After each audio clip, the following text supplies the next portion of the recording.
Gaming news today touches on a game that will not be making a comeback and studio closure, as well as game delays, nerfs getting rolled back, and is a game going to get enhanced on the PS5 if it is an Xbox first-party title? So we're going to be looking at a lot of these stories. If you like this kind of content, make sure you hit like, subscribe, the bell button, all those things, because I already have an upload about the main story, right? Concord getting sunset, Firewalk Studios being closed down. We're still not sure if those employees are going to land over there at PlayStation. That's what a lot of us are actually hoping for, because it seemed like leadership was the problem, toxic positivity, but not necessarily the talent and the people that ship the game. So I'm going to be talking about that briefly here in the show open. Also, Path of Exile 2 has been delayed, but for actually very good reasons, and it's actually not too far. Space Marine 2 has rolled back some nerfs and just continues to be prompt with its community. We'll take a look at that. And the question about Indiana Jones and PS5 Pro enhancements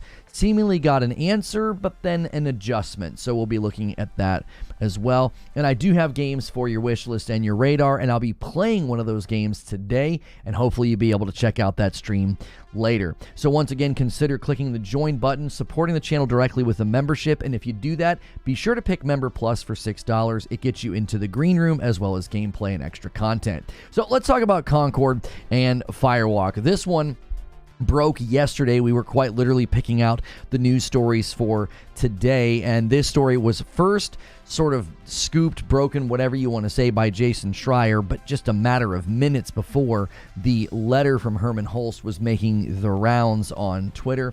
And Concord has been sunset and Firewalk has been closed, in case you missed it.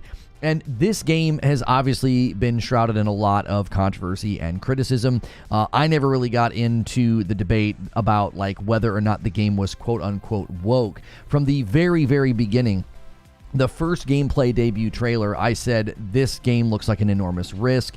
It looks like something that I've seen before, that nobody's really going to want to play.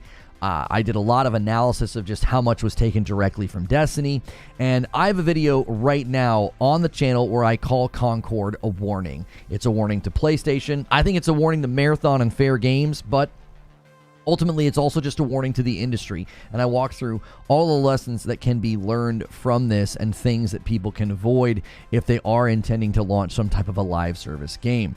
Also, we still do not know where the money came from, where the money went. We had the timeline from Colin Moriarty where I walked through how he got his $400 million number, and he was quoting somebody and citing somebody who was walking through Firewalk Studios procuring an awful lot of funding before even being purchased by PlayStation, and then after being purchased by PlayStation, they went and procured more funding.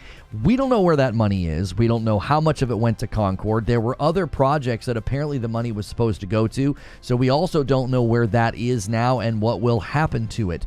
Multiple projects that are sort of still just big giant question marks right now. There were also other, I think, smaller or spin-off studios that could still be working on those other projects. It honestly sounds like PlayStation was put in the position of handling a colossal failure in a mismanaged studio, and now we have reports coming out corroborating Colin's claims about the budget, it being a significant amount of money, but we're still unsure how much was from PlayStation and how much was not. Many people are calling this like a surprise, oh wow, you have one failure and you just get closed down. This was not just one failure. This was a failure at a colossal level never really before seen. And if the money is even remotely accurate about how much investment was lost, how much financial failure this was, that cannot be shouldered or just burdened by your parent company. There have to be repercussions when you have something that is this level of gargantuan failure. Now, I do say in my video, if you check it out, that this is a wake-up call for Herman Hulst. He's going to have to lean on the Center for Live Service Excellence. He's going to have to lean on people that know better than him, because they brought something to market that he thought was going to be a hit, and it was quite literally the opposite. So PlayStation has to do some examination here about why was Helldivers 2 such a hit, and why was Concord such the opposite. Figure out a path forward for your games so that this doesn't happen again. You don't want continued loss of money and people losing their jobs. That's not good for the industry. It certainly isn't good for gamers either. We're not getting good product, and then we're potentially losing talent and product in the industry. So on a better note, on a higher note, hearing that Path of Exile 2 is getting delayed might not be the news you wanted to hear. PCGamesN.com reported that The Path of Exile 2 launch date is delayed to make sure players don't lose money. So this is good news, okay? It's just being delayed by 3 weeks, and this is from the article. They published a video. Game director Jonathan Rogers says, "I'm really sorry about this one. People plan time off around our launches, but we just have to do it." So he was gutted, obviously. That's never a fun announcement to make. It turns out this isn't really the game itself that we're behind on. It's a bunch of server-side infrastructure work that has taken us a lot longer than expected. I'll give you the too long didn't read because it's a good thing. They are ensuring that microtransactions purchased in Path of Exile 1 transfer over to Path of Exile 2. They don't want players to lose anything. So this is good on them. This is a good look. This developer continues to impress me with their passion, with just how amazing their game looks. I want to play this. I can't wait to play this. So I applaud their delay. I know it was tough. Again, like he said, people kind of plan their lives around these games, and I think that's because it's a hobby. It's like planning your life around a sporting event or playoffs or something of that nature. These are pretty big, moments for certain fans. So this is a bit of a bummer, but it is for good reason. So Path of Exile 2 will now be releasing on Friday, December the 6th. So it is, again, a good thing that they're doing this. It is for the players that have spent money. Now, if you've been playing Space Marine 2 since it came out, you might have been unhappy about some of the nerfs that got rolled out, but they are rolling some of those back. Player response was pretty immediate and pretty unhappy. So if you didn't see this one, the community voiced their opinion rather quickly, and it looked like they were getting prompt response, and Game Rant reported the following. Within a week of the infamous nerf patch, Saber Interactive promptly addressed the community's feedback, announcing the studio's plan to resolve the situation.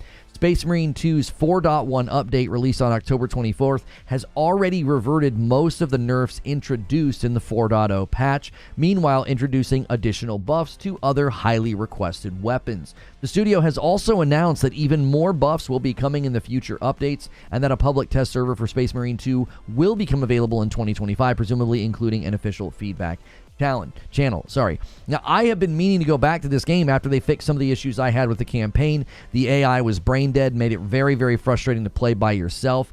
There is matchmaking, but not for the campaign. It's for the, I believe they're called objectives. I can't remember their names now, but they're these separate missions that have matchmaking, but the campaign itself does not have matchmaking. So I was happy to just play with the AI, but there were pretty significant issues with aggro and targeting and ranged enemies. It just made the combat and the flow a little awkward at times, and it just wasn't that enjoyable. It went from really fun to like really frustrating on a dime, and everything I pointed out in my initial playthrough, they addressed.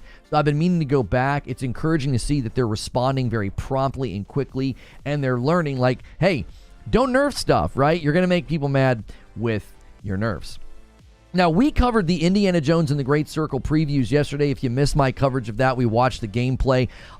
My initial reaction is that this gameplay looks about as rough and sort of awkward as I kind of anticipated. It seemed like they were hesitant to show uncut gameplay for a very long time. Now that the previews are out, this is not recorded footage. They gave everybody the same B-roll. Even the B-roll, this is something that the developer would have selected themselves. I just don't think is that great looking. I think it's going to be a great game that captured the Indiana Jones feel and vibe and Easter eggs, but I think the gameplay itself looks pretty wanting, climbing and swinging with the rope, and just the combat in general just doesn't look that great. It doesn't necessarily look bad, it just doesn't look like something I think is going to blow people away. Well, in the wake of all the previews coming out, IGN was doing an interview with Machine Games, and it seemed like they were indicating that they were working on this game for the PlayStation 5 Pro, and here's the selection from that interview. It says, "You brought up the PS5. How's the move to PS5 been going, and are there any plans to support the PS5 Pro with added features?" Now, the interesting thing about this question, I'm just going to do a little side note here, off the cuff, off script here.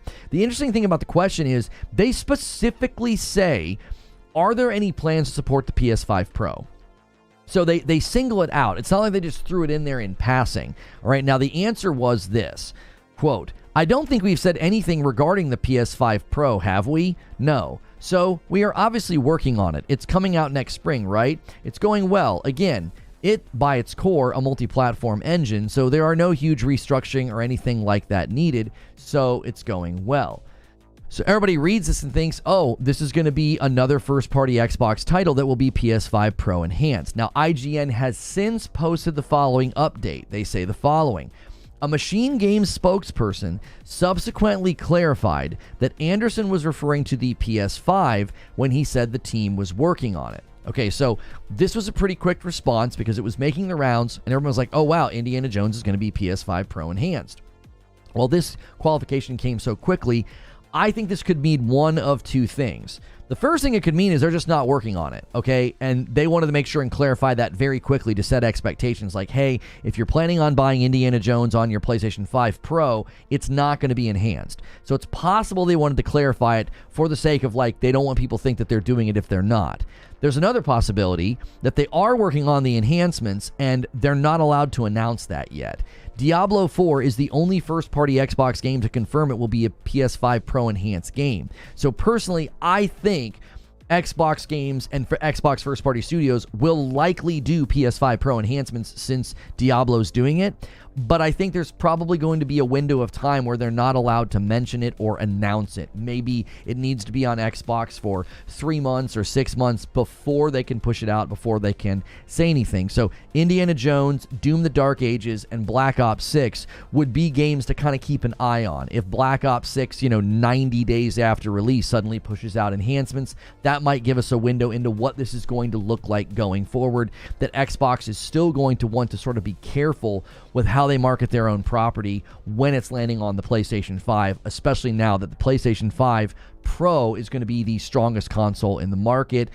That's not really something Xbox is trying to do anymore, but they still want to handle, I think, their property in a way that doesn't undercut their focus on the brand or their focus on the ecosystem or their consumers. So we'll have to kind of keep an eye on some of those games. It's sort of a developing thing that we don't know how they're going to handle, given that Diablo 4 has been out for a while. So it just sort of randomly being announced that it's going to be PS5 Pro enhanced is not like a good indicator of pattern or cadence of how this is going to work. So now I've got games for your wish list and your radar. And the first one is one that I have been playing. I got a code and early access, so thank you to the developers for letting me play this. It's called Vampire Hunters, and it has been in early access on Steam for a while. They are releasing 1.0 today as well as hitting consoles. So I've been playing this on the PS5. I will be playing it later for you on the PS5 in a separate stream. Be sure to check that out and support that. It's always nice when we get codes and access to games, and I want to start showcasing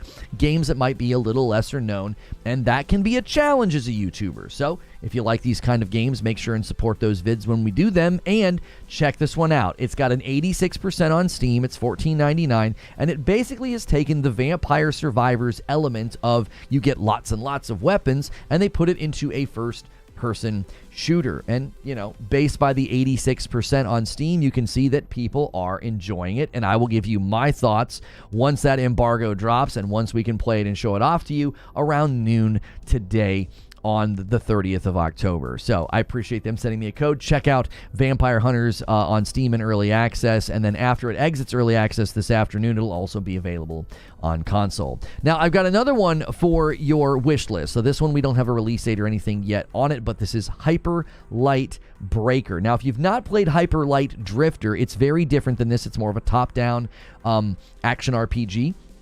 And it's more on the action side, but it's a very, very fun game. I loved Hyper Light Drifter. This is Hyper Light Breaker. Now, this is a big departure. This is third-person action RPG, and you can play this one co-op, which is one of the reasons I've been kind of keeping an eye on this. You guys know that I love co-op games. So, this is an action-adventure RPG, I think, with a really great art style, and the combat looks frenetic and fast and fluid and snappy, all the things that I typically like in a game, and they say the following. You can play alone or with friends to explore open worlds, create new builds, rip through hordes, and overcome crowns and the Abyss King. So you can wishlist this on Steam right now. There is no release date, so if you're just wanting to add a really, really good game from a good developer to your wishlist, check out Hyper Light Breaker on Steam, and no mention right now if it's going to come to console or not, but I believe Hyper Light Drifter did, so that would probably be something that they do in the future. Now, this last game is not something that I would play. Oops, wrong scene. But this was put on my radar by somebody from the community. It's called Factorio. And again, this really isn't my kind of game. According to Steam, it's a game about building and creating automated factories to produce items of increasing complexity within an infinite 2D world. Use your imagination to design your factory, combine simple elements into ingenious structures, and finally, protect it from the creature who doesn't really like you. The creatures, I'm sorry, that don't really like you. Now, they just released DLC, Space Age, and so if you want to check that out, if you've been playing Factorio, it has a 97% on Steam. This game has a 97% on Steam and tons of reviews. It's $35. So, another great one right now to check out. If you like these types of games. I know Satisfactory has been really, really booming and getting lots of praise, and that's more in a 3D environment, kind of looks a little bit like No Man's Sky, but very, very different gameplay loop, more akin to something like this with automation and building. So if you like the 2D, the top-down version of a game like that, check out Factorio. Again, these are not sponsored segments. I'm not paid any money to promote these games. I just like to put games on your wish list and your radar that might not be there because they're a little lesser known. So, Concord's been sunset. Firewalk Studios has been closed down. We don't know how much money was lost or spent. We don't know how many of these employees will be potentially retained by and absorbed by SIE. Path of Exile 2 has been delayed by 3 weeks, but for good reason. Space Marine 2 rolled back some of its nerfs, and Indiana Jones could be getting PS5 Pro enhancements, but right now they've not confirmed it. It apparently was a slip of the tongue, and they were meaning to just talk about the PS5. So, that's the news. Now it's time for the discussion. Good morning, good afternoon, and good evening, guys. Make sure and smash that like button. Do me a favor and smash it. Let's get to 200 likes. That will certainly help us out. No mention of Neon Koi. I mean, I don't pay much attention to mobile games, and I didn't think that was the burner of the story. The burner of the story was they were sunsetting a game that had colossal failure and closing a studio that is shrouded in all kind of mystery with respect to how much did this game cost, how much did you guys spend on it. I didn't feel like anybody was going to be like dying to know about like a mobile studio. That's just been my feeling. Anytime we try to touch on anything mobile, people just sort of shrug at it. I'm not trying to bury the lead. I don't think it was as consequential. It was like a 40-person studio versus like the 170 people at Firewalk that are now seemingly out of a job. So I've got to thank a bunch of people here. V-Game veteran Hanshot first, and so did you. First gifted member of the day. You guys are going to have to kick it into high gear. You can save me on Friday night. I've got family coming into town. Sister-in-law is going to be here, but you guys can rescue me and make me play on Friday night. I'll have to play A Quiet Place again with the jump scares. It was a blast. And then another gifted member came in from Joker Quinn. And then a 5-bomb comes in from my man Belfagor. Just been so consistent and generous lately. Thank you, Belfagor. And then Perfect Image renewed their membership for 13 months. I'm not glad that people lost their job at Firewalk, but if a team suck, you got to call it. COD 6 is great. Reforge, you're good at what you do in debates. Well, thank you very much, Perfect Image. I appreciate that. I've been meaning to get back to the Black Ops 6 campaign, but I've been doing some research for the game that I'm going to play for you guys today. And thank you guys so much. Make sure if you're going to do your membership renewals, make sure if you're going to do membership renewals that you're at Member Plus or VIP so that it counts in the total. So consider upgrading. It's only $1, but it helps us distinguish between gifted members and non-gifted so that we can make extra content for you. Silver Subaru with the VIP renewal, 45 months. That is a long time. Good morning. Let's go chat. Let's get those likes going. Have a great day. And Tyler Johnson also with a VIP renewal and 39 months. We're going to add those two to the count. That is 114 on the week. You guys have got today, Thursday, and Friday to climb the ranks of the member goal so that we can play that Friday night scare night for you guys. Black Ops 6 is fire. The way people have been talking about zombies, I'm like, maybe I should try zombies. It's like, wow, I've never been big on zombies, but people are really enjoying it. Herman should be more careful choosing his words. Yeah, I mean, I don't think this has anything to do with Jim Ryan. Jim Ryan saw that live service was a good thing to invest in. They invested in it. They're not the only ones doing that. There are lots of studios. There are lots of publishers trying to figure out live service. I'm never going to fault a publisher or a platform for saying, hey, we need to look into live service. We could probably make some money over there. I do fault Herman Holst for looking at Concord and not being more discerning with respect to, like, you thought this was going to be a hit, and to me, it looks like every other game in the genre. Like, I don't think there was a lot of discernment there. And again, I think that's why Herman can't be the only one doing this. Like, he has to have people in his corner saying, no, dude, this is an oversaturated market. What are we doing? Which is precisely why I think they need to consider what they're going to do with Fair Games and what they're going to do with Marathon, right? Marathon finally pokes its head out and publishes a video on their channel, and it doesn't even have like 100,000 views. It's got like 45,000 views. Now, the original trailer has like 21 million views or something, and a lot of that was because PlayStation had that trailer like embedded on every part of their site, so everybody that was going to blogs and announcements, if you actually look at the original trailer for Marathon and you look at the like ratio to viewership and the comment ratio to viewership, it's a heavily inflated view count. Now, it wasn't quote-unquote view-botted, but it was watched by a lot of people who were not seeking out the trailer. They weren't like, ooh, I'm super interested in Marathon, I'm going to go watch the Marathon trailer. A lot of the Marathon trailer viewership came from people just passively seeing it on the PlayStation website. Now, what that does is, that can give you a real false sense of interest. It's like, oh, wow, those are legitimate views. Those are people that have seen the trailer, right? They're seeing it, but they're not going and seeking it out. Do you understand? Like, you can have a video explode on YouTube and it's not actually trending as a topic. It could have just literally been tweeted out by somebody. You know, you imagine somebody with a massive following. Like Taylor Swift says, hey, this was a really funny skit, and she tweets out a video. Well, that video would get an absurd amount of viewership, and it wouldn't be indicative of interest in the topic. It could quite literally just be because it got a big boost from some other source. So I don't necessarily think interest in Marathon was ever that high, right? On Marathon, hope you read my last message. Mullen says, perhaps a silly question, but surely player funnels for an extraction shooter are less important than a purely PvP game. Less players on the map means less interruptions when losing PvE stuff. Here's the thing, though. I don't know if that's how a game like that can survive. You're going to need people for a match, are you not? You're going to need to be able to matchmake with people, are you not? I don't think it's a game that you can just boot up and be like, well, the player base is really dry, but I'm going to keep going. Ration with a 34-month member plus sets us up for a 10-bomb dunker. We'll see if anybody takes it and bumps the line to 125. Thank you so much for getting us to 115, Ration. You guys, make sure and celebrate those renewals like that. And also take a quick second and smash the like button. It helps us out. It helps more people find the video.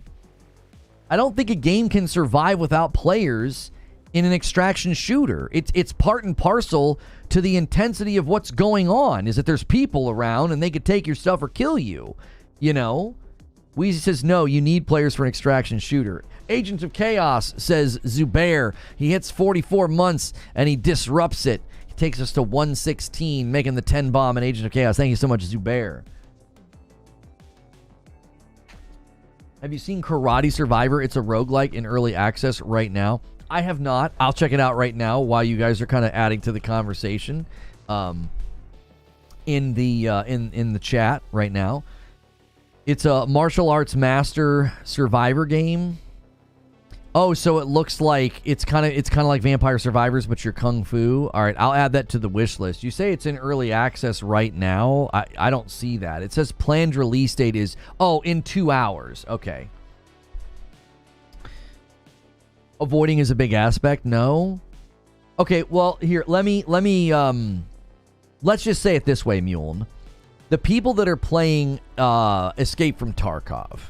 Let's just take Escape from Tarkov as a test case. If there was suddenly a massive exodus and a player pool dry spell in Tarkov, do you think that people would say that's good or bad? Do you think that the people playing would be happy about that or frustrated by that?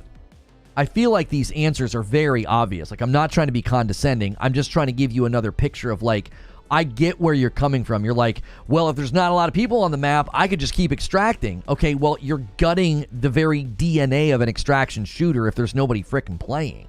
Or if there's not enough people playing. Does that make sense? It's $35 for the base game of Factorio, then an additional $35 for the DLC, just FYI. Okay, I didn't mean to misspeak. I just told people it was $35 and that they had DLC coming out. I don't think I spoke to the price of the DLC. I appreciate the qualification, Murph Dog. Anybody that likes those kind of games will probably be willing to spend the money at least on the initial game, and then if they like it, they can buy the DLC. Pro enhancements coming. I knew it. So what do we got here? 84 games are now listed as pro enhanced. That's pretty crazy. Salty says, the closed playtest for Exoborn just finished. It's an extraction PvP PvE shooter. The game felt very intense with good movement and shooting mechanics.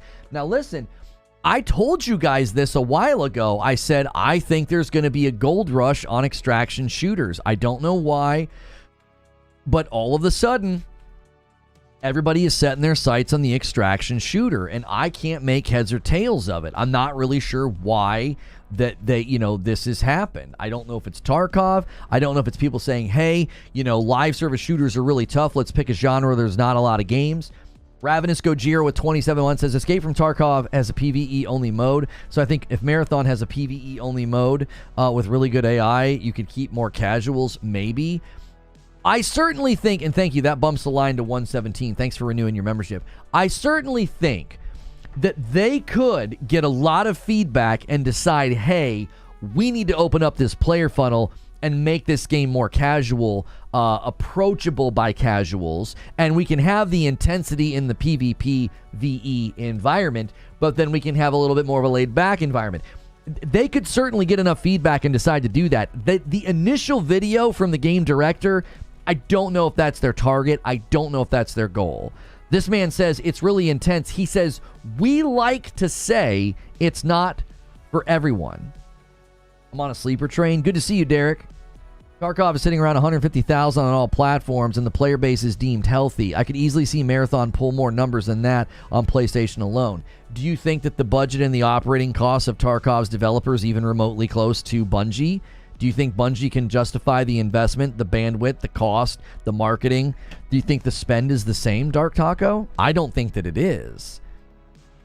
That would be like saying, Hello Games constantly updates No Man's Sky for free. Why can't you do it? And it's like, well, Hello Games is also operating with like less than 50 employees, and they continue to make pretty good money off of just selling the game at the base cost. Like, every game is different. I don't think looking at Tarkov and being like, well, Tarkov's considered healthy with this many players. Sure. What are their operating costs? How much are they spending on marketing, right? What's their bandwidth? How many servers do they have to spin up? You think Tarkov costs as much to make as Marathon? I think the game will be better, so it will justify it.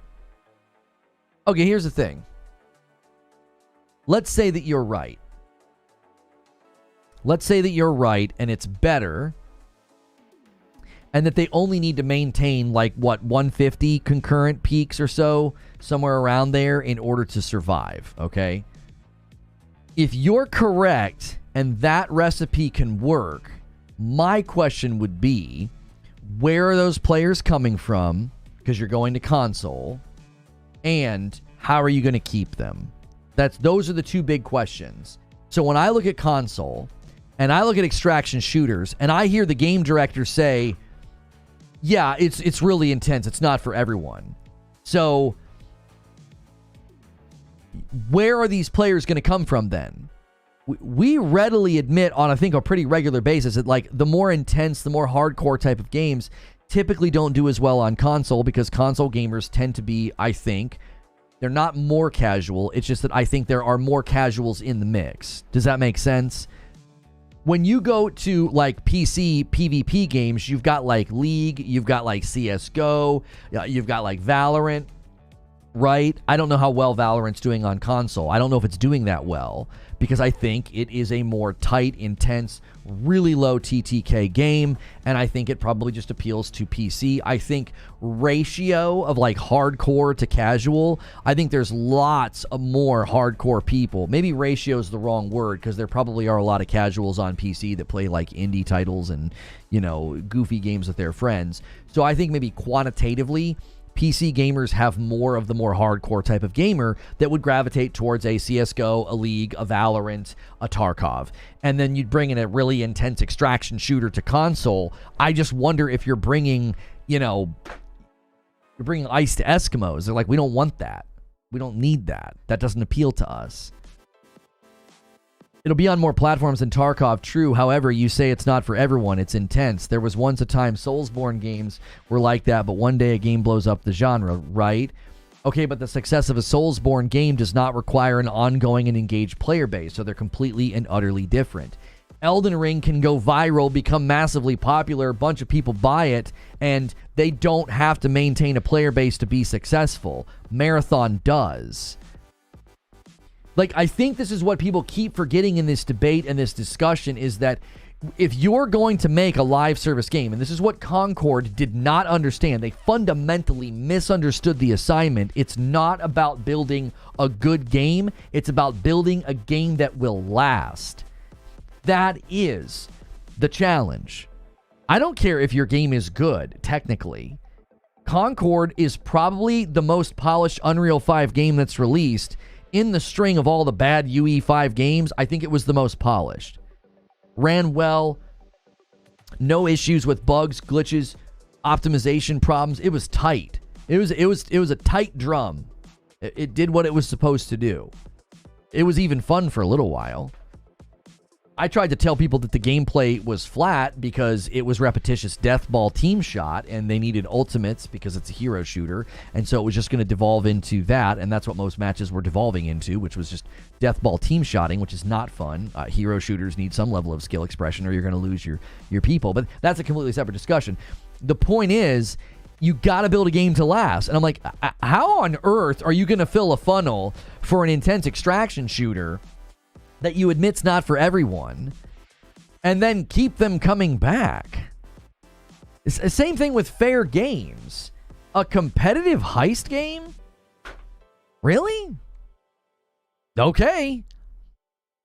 I don't think these games have a shot, man. I really don't.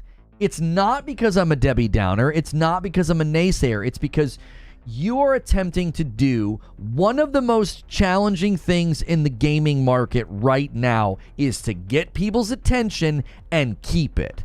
That is probably the single greatest challenge, outside of like keeping your job when you're on contract at Xbox. Anyway, because every 18 months they make you leave. That's the single biggest challenge in the gaming market right now, is getting people's attention and keeping it. And I'm looking at two games that have a very, very narrow chance of being appealing. So you're not going to get quantitatively a lot of people's attention. You're not. Your quantitative appeal is going to be low. A competitive heist game? A competitive heist game and an extraction shooter. Okay, you just limited your market reach, like, immediately. Let's add one more log to this fire. You're going to charge money for your game. In a time where there's an ocean of free-to-play PvP games, you're going to charge money for yours. So now that's strike number 2. Strike number 3 would be, it's a live service game. There's a bunch of live service stigma right now. I just think it's got a lot working against it. It does. This is not about me being anti these games. It's just me looking at the market and saying, I don't see where you're going to get your players from.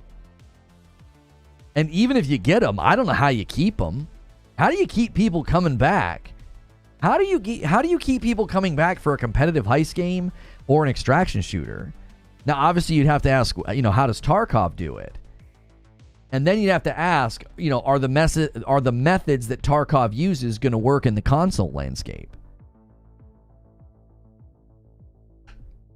Extraction shooters might inherently be sweaty, but despite what they've said about the game, I believe Marathon will be the most casual extraction shooter out of all of them, and that could really help.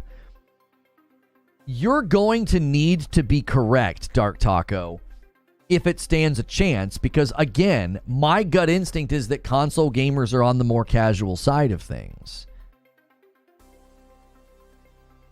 I just think they are. I think the history of when games come to console, they have to be more approachable. You need aim assist, right? You got to consider movements. You can't do snap aim and stuff like that. I mean, there are guys that have gotten impressive with controller, right? But on average, I just think when it comes to this topic, when it comes to the player funnels, I think that there are far more casuals in the console landscape, and they're going to take one look at an extraction shooter for $40, and they're going to be like, "I'm good, I'm okay."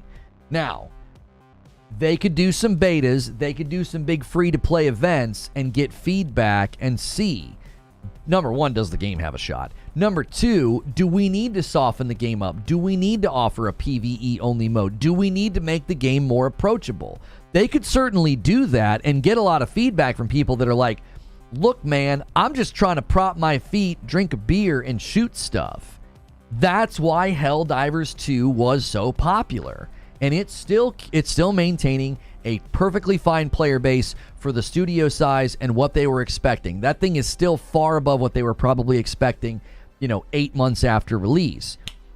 But that's why Helldivers worked. It's a cheeseburger on Friday night. It's just something very easy to engage with. You drop, you shoot, you get out. That's it.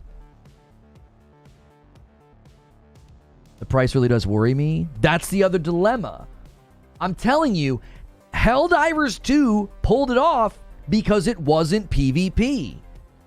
If you release a PvP-only game and you're charging money, I think you're instantly in a bad spot. I mean, Concord had 1,000 things stacked against it, right?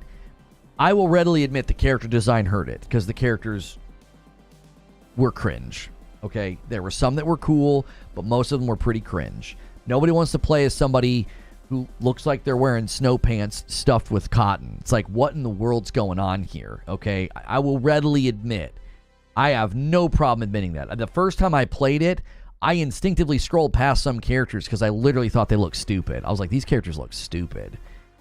Like, Jom with 33 months, one step closer to 500. My man renewing his membership. Thank you so much for doing a VIP. That takes us to 118. We're going to have to get some gifted members today, boys. You guys are going to have to kick it into high gear, or I'm getting Friday night off. I can't see Bungie launching poorly like Concord. Their marketing team is too good. I mean, marketing doesn't communicate. Marketing doesn't translate into anything, though. How many times, John, let's be honest about something here. How many times over the years did Bungie blow you and others away with a trailer and then the content was kind of eh? I don't know if they've ever made a bad trailer. They've launched and shipped plenty of bad stuff in Destiny. Plenty of mediocrity has landed in that game. We all want to sit here. Listen, I give them their flowers for surviving as a live service game. Do you want to actually... We can't sit here and pretend that it's been 10 years of excellence. They've done some really stupid, dumb, very disliked things. They've launched some pretty crappy pieces of content. I've always said that the Destiny community is they're at their most happiest when they're not playing. The trailers and the announcements, that is when the Destiny community is at their all-time peak of happiness. And then they get into the gameplay and, the reality settles in. That it's fine, it's passable, it's good, it's bad, it's whatever. It's never at the height of their marketing. Shadowkeep, Beyond Light, Lightfall. Yeah, what was Season of the frickin' Warmind? There have been some crap. They've had some crap. And listen, I keep saying this and people keep glossing over it. Guys, take a quick second and smash the like button, all right? Let's get to 200 likes. We need 20 more likes. Let's keep it going. I have been saying this for a while, and you can't keep glossing over this. Some of the best times in Destiny was because they had High Moon Studios and Vicarious Visions shouldering the workload and doing parallel development so they could hit not just good cadence of content, but good quality of content, right? Season of Opulence and the Menagerie, that's Vicarious Visions. So everybody keeps looking at Bungie Like, they can't make mistakes, and they're awesome, and they always do good work. Buddy, they've had a shaky 10 years. So you want to walk into Marathon thinking like Bungie's the cock of the walk and they can't make a mistake? You weren't playing Destiny for the last 10 years if you think that. Either that or you're wearing some rose-colored glasses, because there's some dark times in the history of Destiny. Probably an equal amount of dark times and bad times as there were good times, which means it's a bit of a dice roll at that studio. It's a bit of a dice roll. So you got to be careful with your confidence in Bungie. You really got to be careful. Think about how many members of the studio they've lost. Think about how many leadership changes they've gone through. Think about how the internal morale around Marathon's not that good. You better be real careful with your confidence in Bungie. Director confirmed PvE enemies in Quest. So if a player funnel really was dire, Zero struggled to see how, because I doubt it'd ever be a Zero. They could adapt to focus PvE content. Mule, I think you're being a little presumptive. He didn't say it was PvE. He said it was an intense environment where there are both enemies and real people. He did not, in any sense of the words, indicate that you could play Marathon just PvE. He did not do that. When he's describing what an extraction game is, he concludes by saying, we like to say it's not for everyone. I don't think you would say that if you had like a PvE mode where you could just kick back and take it easy. Yeah, I think you're being a little presumptive and you're reading a little too much into what he said. I don't think that you're incorrect in that they could pivot to being more PvE focused if some of their playtesting and some of their betas, they get that feedback. Well, I'd love to play this game if I could just play it PvE and not have to worry about other players. There's going to be a lot of people that say that. There's going to be a lot of people that say that.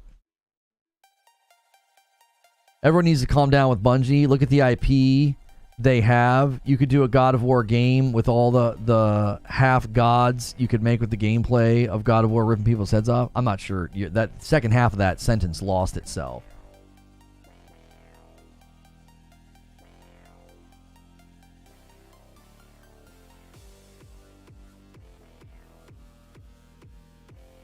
PC drop for Dragon Age down to 79, or like more reviews coming out.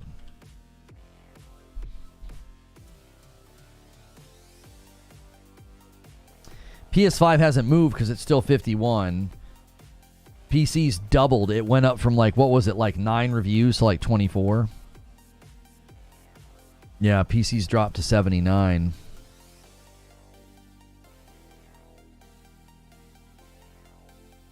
IGN France, VG247. Yeah, it looks like some of the other outlets have done either dual reviews or second reviews. I'm not sure.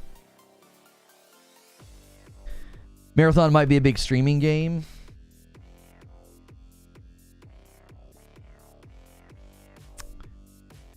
No interest in anything from Bungie anymore, personally. Everyone needs to calm down with... Oh, I already read that. Art team and marketing at Bungie are almost unmatched. Oh, I don't disagree with that at all. Their art team, their marketing team, yeah. They do great work. They really do. Listen, the marketing and the art department of Destiny is in large part one of the reasons that game lasted as long as it did. They made everything look awesome. They made everything look fun. They really did. God of War's game could be made into a good IP for online games. No, I don't agree with that at all. Yo, good morning, Benny. I don't think you can just take any IP and turn it into an online game. I think that's a very, very big mistake. Yeah, no. I think you have to be very, very careful with that. I don't even know if the Horizon thing's going to work, to be honest. They're going to have to be very careful with that IP because it's built in a world where the reason it works is because you're by yourself. You know, good morning, Drummond. It needs to have way more than just PvP in the PvPvE mode. PvP will not carry this game for the long haul. It needs to have a deep unlock system, gear tweak, and something similar to Traders on Tarkov.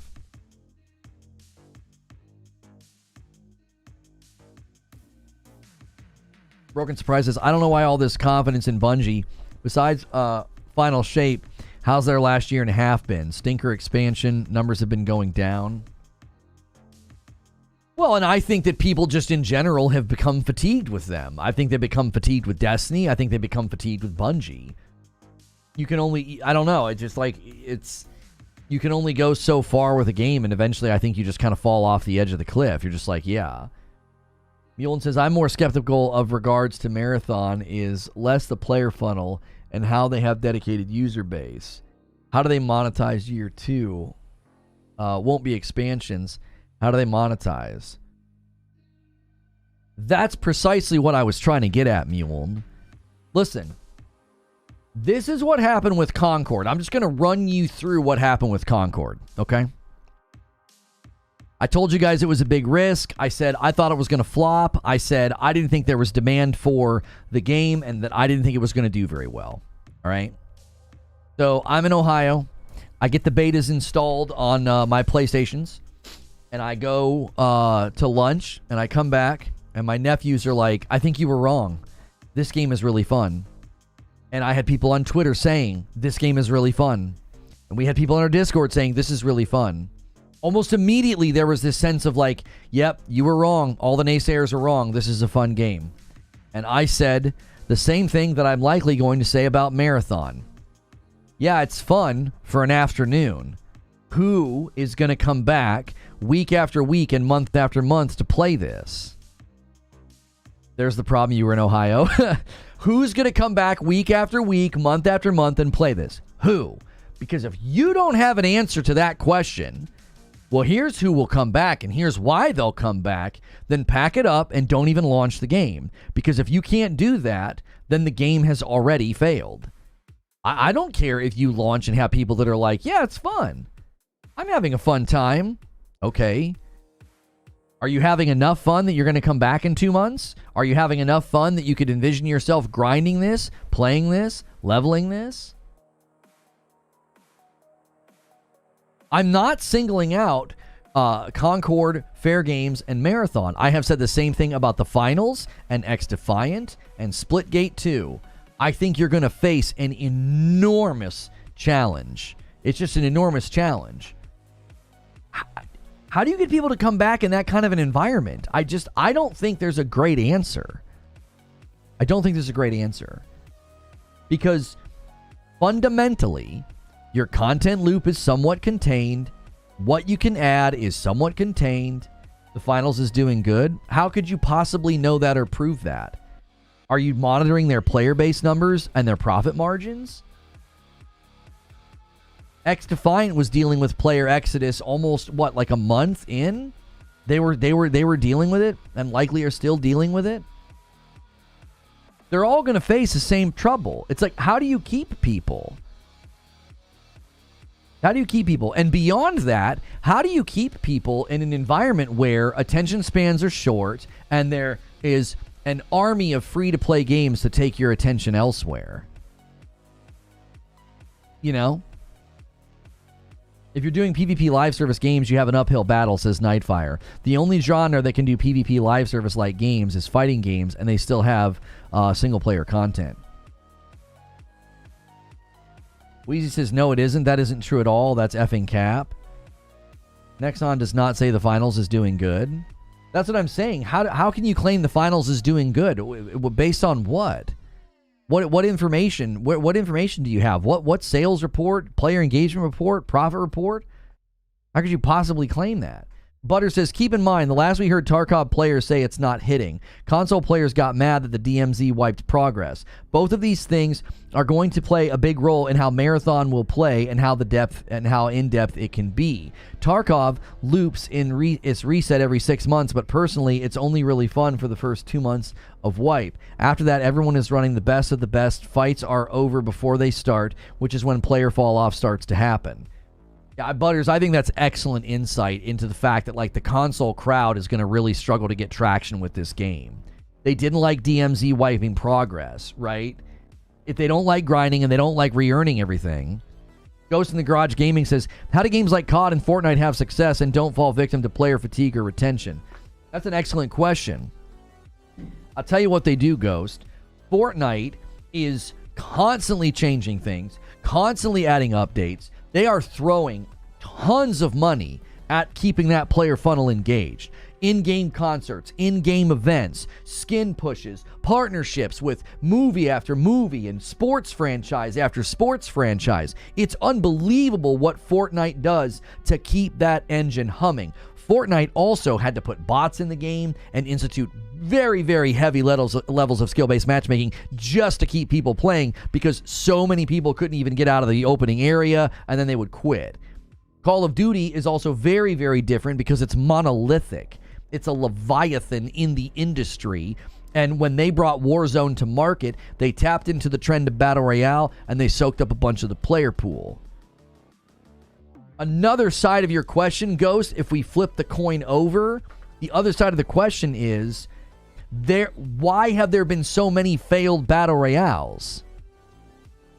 If you've got these huge games like Call of Duty and Fortnite, doesn't that indicate demand? Doesn't that indicate popularity of a genre? Why are all these Battle Royales failing? They're failing because, unfortunately, and this is just the sad reality, once people fall into one of those funnels, it's really hard to get them out. In a permanent sense. You can get somebody to take a break from Warzone and play XDefiant. You can get somebody to take a break from Fortnite or Apex and play your game for a little bit. But, buddy, they're going to go back. These were organic things that happened as well. Like the explosion of Fortnite was organic. It was unplanned. Nobody even knew it was going to happen. See, the difference is that people are trying to do what Fortnite did in a very mechanical way. You can't mechanically create what organically grows in these scenarios. Microsoft tried it with Mixer. They tried to mechanically grow a streaming platform, and they failed. Why? Because the organic growth of Twitch and the Fortnite directory and Ninja, that was all organic. The organic growth right now of Kai Cenat, Kai is becoming this leviathan in the industry, right? He's in McDonald's commercials. He just announced a subathon. And he had Kim Kardashian in a commercial with him. Like, this guy is enormous. If you paid him money to help you start a streaming service, it wouldn't work. It wouldn't work. Because you cannot mechanically create, you cannot artificially create, is a better way of saying it. You cannot artificially create what has been organically grown. It doesn't work. Now, you might tell me, oh, you can do it with fruits and vegetables and blah, blah, blah. The principle of what I'm saying is sound. Organic growth is so much stronger because it happened of its own accord. You can't undo it. You can't chop it down. It's too strong. So if you're like, oh, we're going to do what they're doing. We're going to do what they're doing. We're going to make a game like that. Nobody cares. Nobody cares. It's that short little video on Twitter. We don't care. We don't care. That's what the industry always says to these games.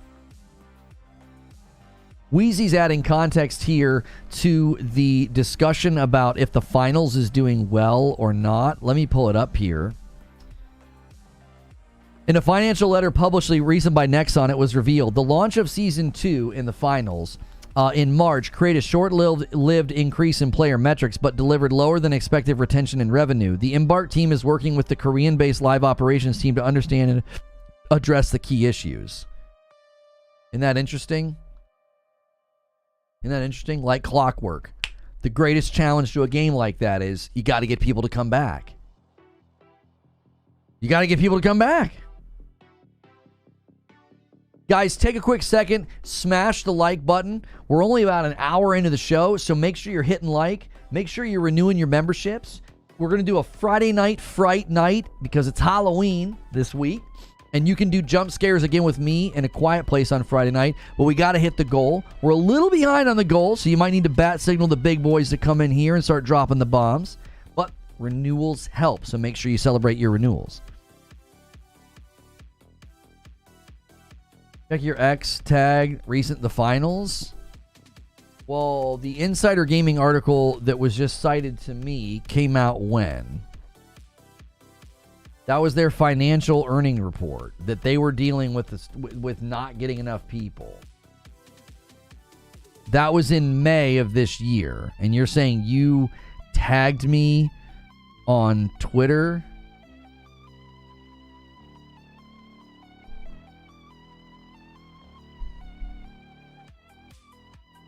Let's see here.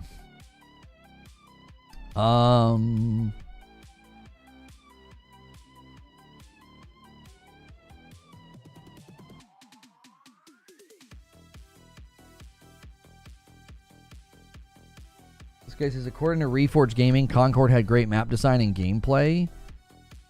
No, I said at a technical level it was good. I didn't say that the gameplay was good. It was fun, but I actually was critical of the gameplay. At a technical level, the game shipped at quality. That was the point of that section.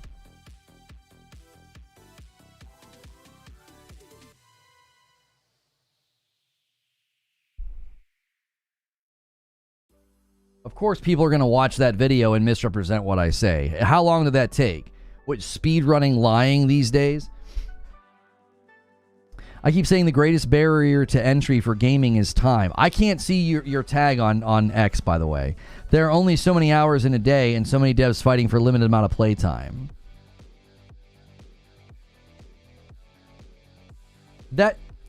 So the recipe for live service is not, we're going to come to the market with our version of a game and people will just come and play it and they'll just keep coming back. Well, why will they keep coming back? Oh, because we're going to have battle passes and we're going to have new content. Right? Like, all you're doing is looking at the external window dressing. It's like, it would be like saying, we're going to build a really big building and a bunch of people are going to want to come into the building and shop. And you're like, oh yeah, how are you going to do that? And all you do is look at the exterior of buildings in downtown New York and you're like, well, we're just going to do what they're doing. It's like, but you're just looking at the exterior. You're not looking at what actually led to those buildings being constructed, the popularity of them, the foot traffic, the businesses inside, their location, right? If you build your big giant building out in the middle of a desert, then there's nobody there. It's like, well, we followed everything that they did. We followed the formula. We put stores and employees in here. We have product. It's like, all you're doing is looking at the externals. You can't do that. That's so artificial. You know the difference between being free to play versus a paid product has on stuff? Like, is charging $40 going to buy a live service game how many years? I wish we knew. When you say buy it how many years, are what you is this what you're communicating? Like, if they sell it for 40, do they make enough money to do they make enough money to say, oh yeah, we can continue to make more?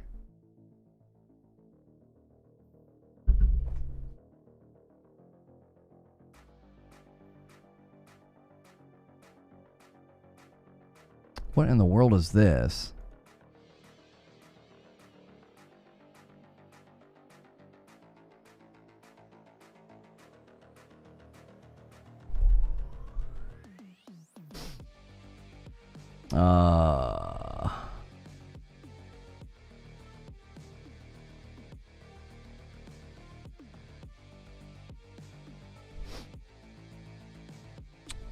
Not surprising to see someone misrepresent what I said with false framing. That section is about how the game was technically sound, and it didn't matter because nobody wanted it.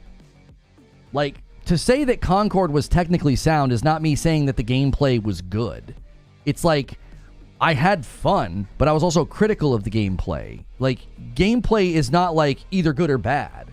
There's nuance. It's like, no, it's trash. It's like, no, the guns felt good. The movement felt good. At a technical level, Concord was actually totally fine. That's not why it failed. It didn't fail because the gun sucked and the map sucked and the movement sucked. It sucked because nobody wanted it. Nobody wanted to play it. You could make a technically sound game where you hang drapes in a nursing home and it could run well and the movement could feel good and the physics of the drapes could be good and the wrinkled skin of the old people could be good. And that, me saying that doesn't mean it's a good game or it's got good gameplay. At a technical level, yeah, it's sound. It's not a bad game in that respect. It's that no one wants to play that. Your game wouldn't be in demand. Nobody wanted Concord.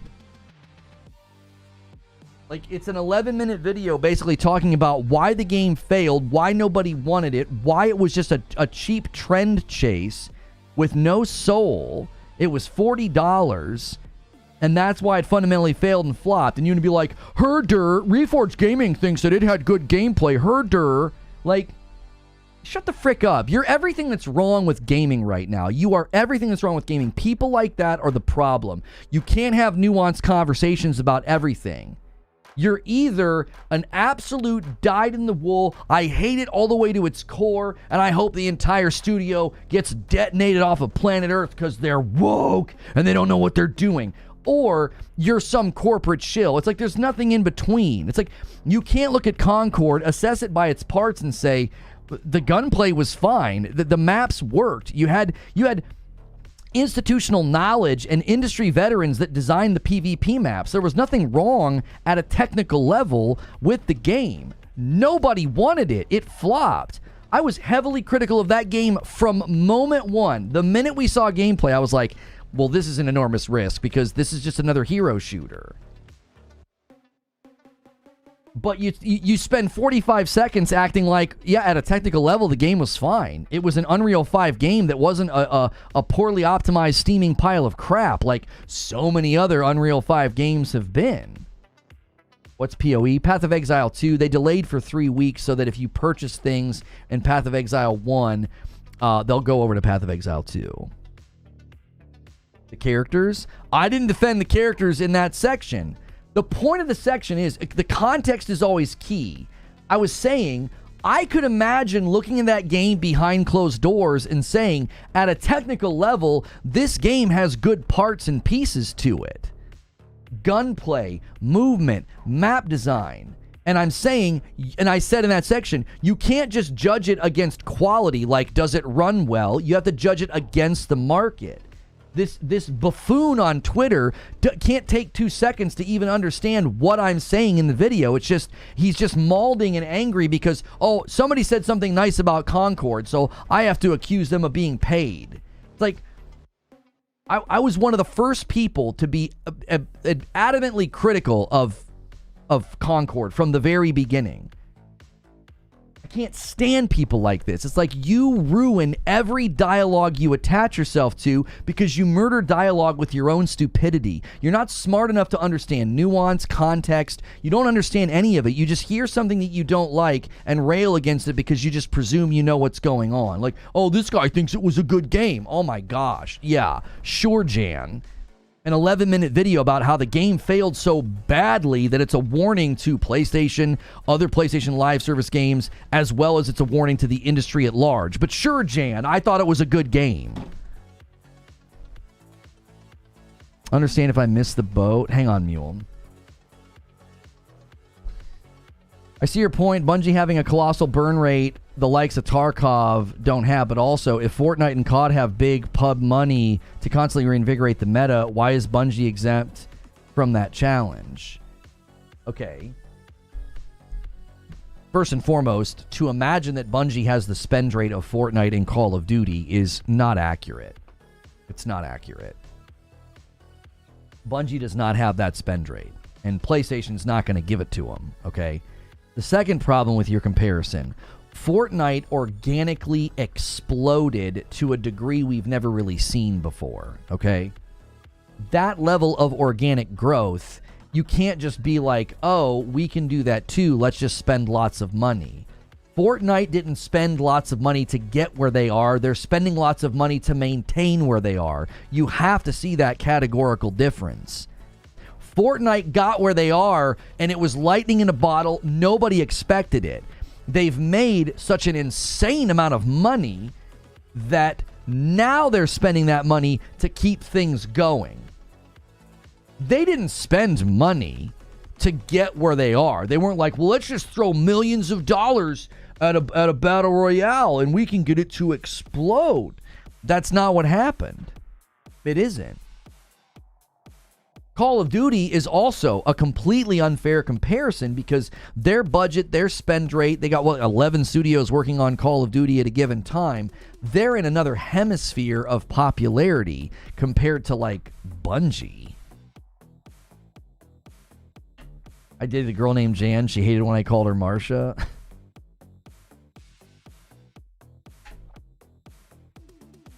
It was a mode within a game. Yeah, I don't think we'll ever see that again either, Jake. Or if we do, it'll be random. It won't be something you just spend a bunch of money on.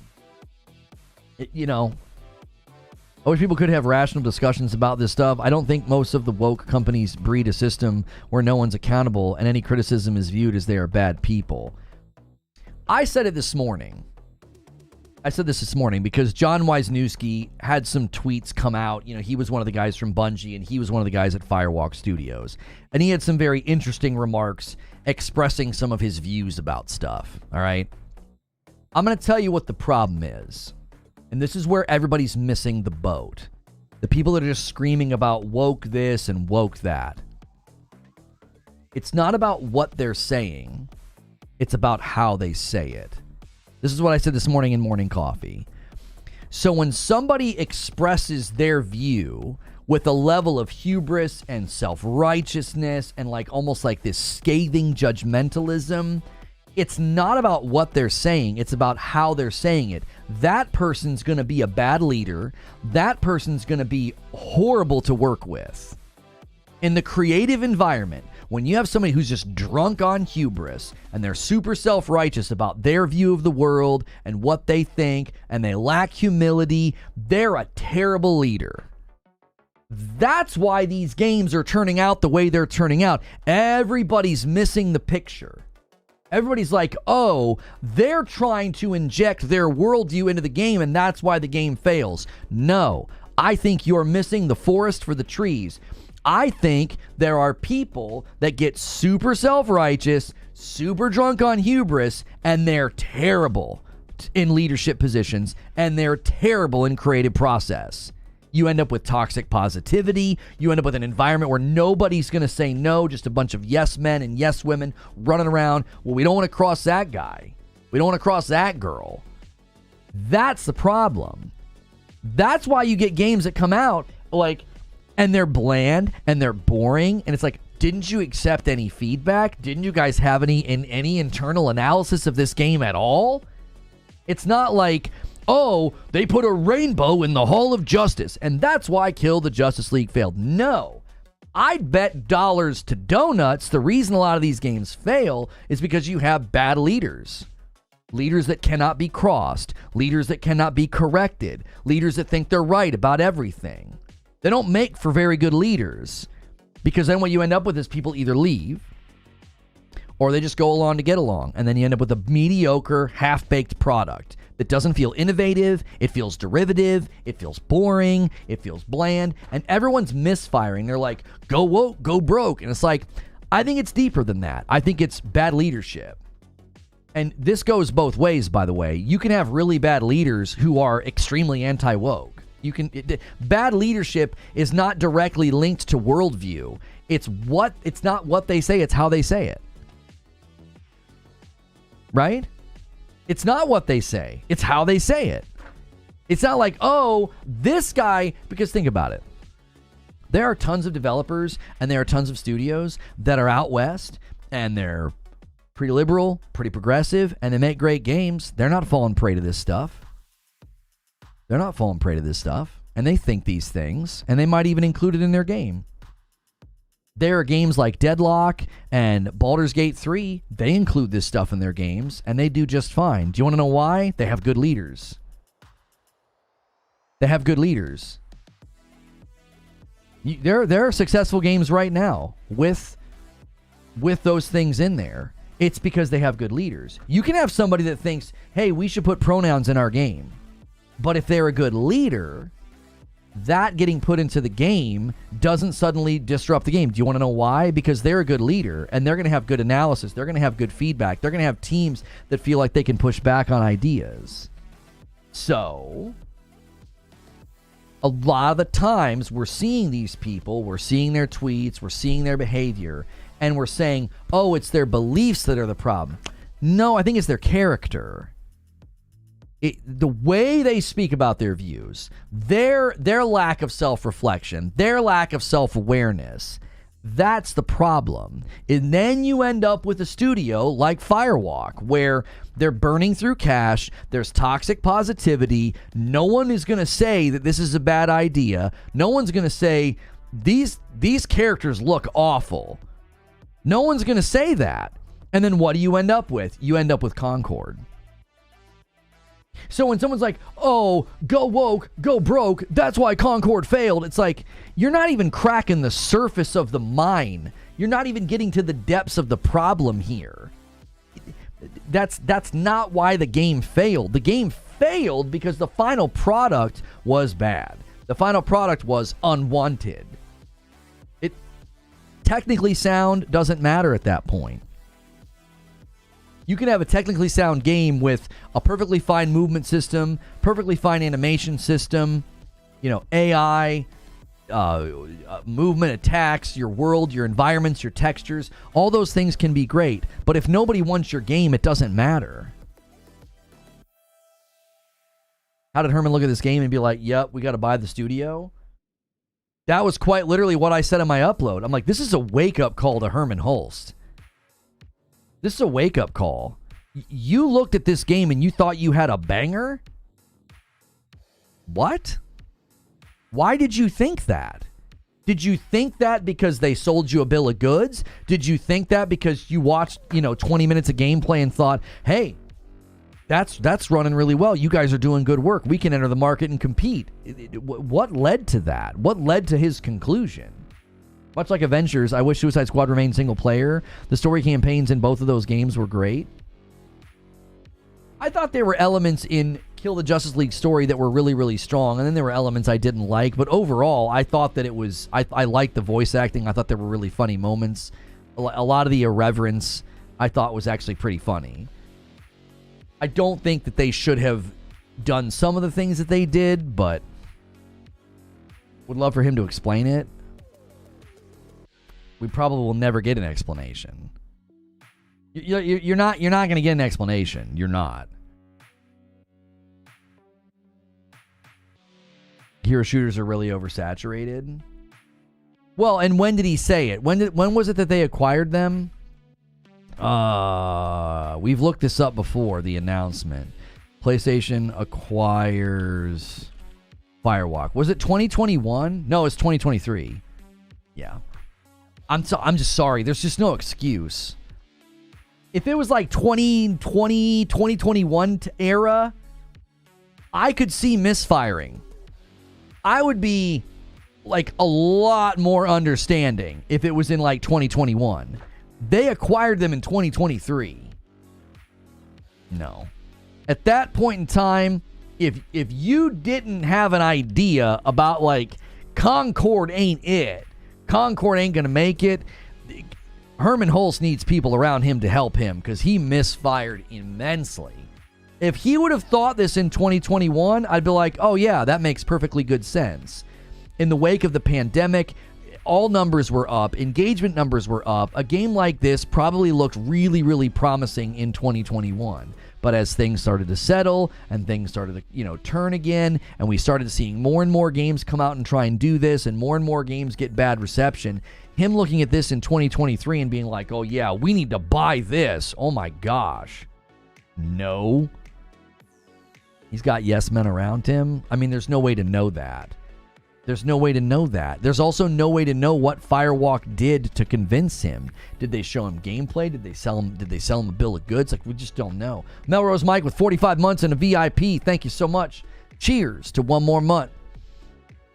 We have a goal of 500 members a week, guys, because that is how we do this. We are not running ads. We do not have a very large channel. So all of you guys that continue to maintain your memberships, thank you for doing that. It is how we are able to do this. This channel is basically sponsored by you, especially those of you who continue to upgrade your memberships. Thank you so much for doing that. We appreciate that greatly. If they bought them in 2023, how do they spend $200 million on development only? They didn't. That's continually misrepresented. It's continually misrepresented. Yo, Predator with a VIP renewal. Thank you so much. 120. If we're gonna hit this goal, we're gonna need some help. We are gonna need some help if we're gonna hit this goal this week. Lono, there was a second party before they were acquired. I think second party deal was announced in 2021. So if Herman Hulst looked at this in 2021 and thought what he thought, again, I'm more understanding of that. He should have revisited it in 2023 and been like, let's see what you got. Let's consider the market and what's popular, and would have been like, yeah, I don't know, boys. I don't know. I don't know if this is it. This comes back to, remember with 343 and Halo Infinite, and how we found out that Halo Infinite was in sort of like a what was the word they use? I want to use the right word. I can't remember. They were in a crisis mode. I believe it was 2019 when they brought Joseph Staten in. And I remember somebody saying, how do you get to crisis mode and like Xbox and Microsoft don't know? How does the leadership not know what's going on? And I'm like, well, sometimes people lie. People misrepresent. People give assurances that everything's going well. So I don't know. Did he look at it in 2021 and he thought, this is really promising. You guys have got some great ideas here. And then in 2023, you've got this toxic positivity hubris machine of Firewalk sitting down with Herman and giving him assurances that are ridiculous. Did you hear some of the things they internally thought about their game? It was ridiculous. It was ridiculous. Wasn't there something internally about Star Wars or something? I can't remember what it was. What's Tom Hendy saying about skill-based matchmaking and anti-cheat here?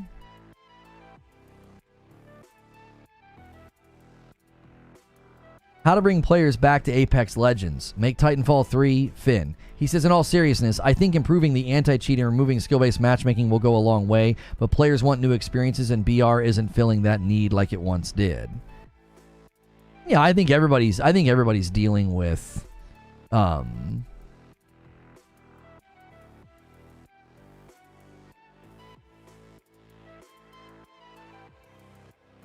didn't fail because it was a bad game. Yeah, again, people like you, all you do is misrepresent. You just misrepresent and false frame. You just misrepresent and you false frame. Like, I'm not... There's nuance here. It wasn't a game that anybody wanted. It wasn't. If you took Concord back in time and you delivered it when this was a hot genre or this was a new genre, people would have probably enjoyed it. Now, again, character design would have had to have been better. I agree with that. I thought the characters looked terrible. But that's what I'm trying to say is, you can't just look at a game and say, gunplay, good. Movement, good. Abilities, good. You've got veterans from the industries making your maps. Okay, that's good. And be like, oh, our game is good. No. You have to compare it to the actual industry. They made a game that nobody wanted. They made a game that basically landed and was like, yeah, nobody asked for this. That's why I keep saying that Fair Games is going to be in the same exact boat.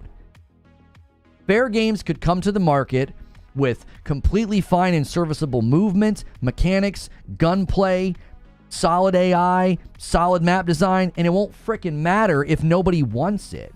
See, that's the difference. Just saying, oh, it's a bad game, you're not saying anything. You're not saying anything. Oh, it's a bad game.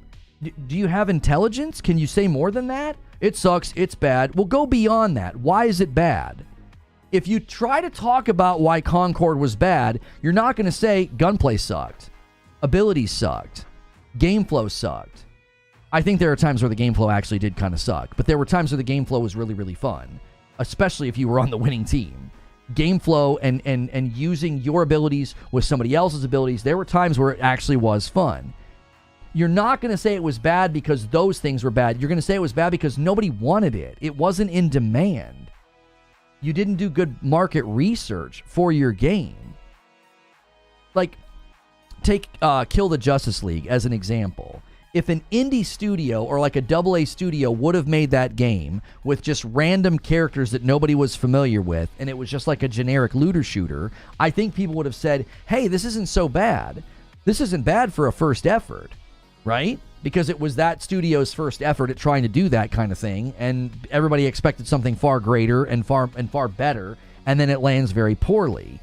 Like, when I got to the end of Kill the Justice League and went into the live service format of it, I was like, this is terrible. This isn't designed well at all as a live service game. But if it would have come from like a AA studio and it was their first round, and it was like somebody saying they were heavily inspired by Borderlands and like they had irreverent characters or whatever, people would have responded much differently to that game, because it wouldn't have been this drama about killing Batman, and there wouldn't have been this drama about, we wanted another, single player game, because they make amazing single player games.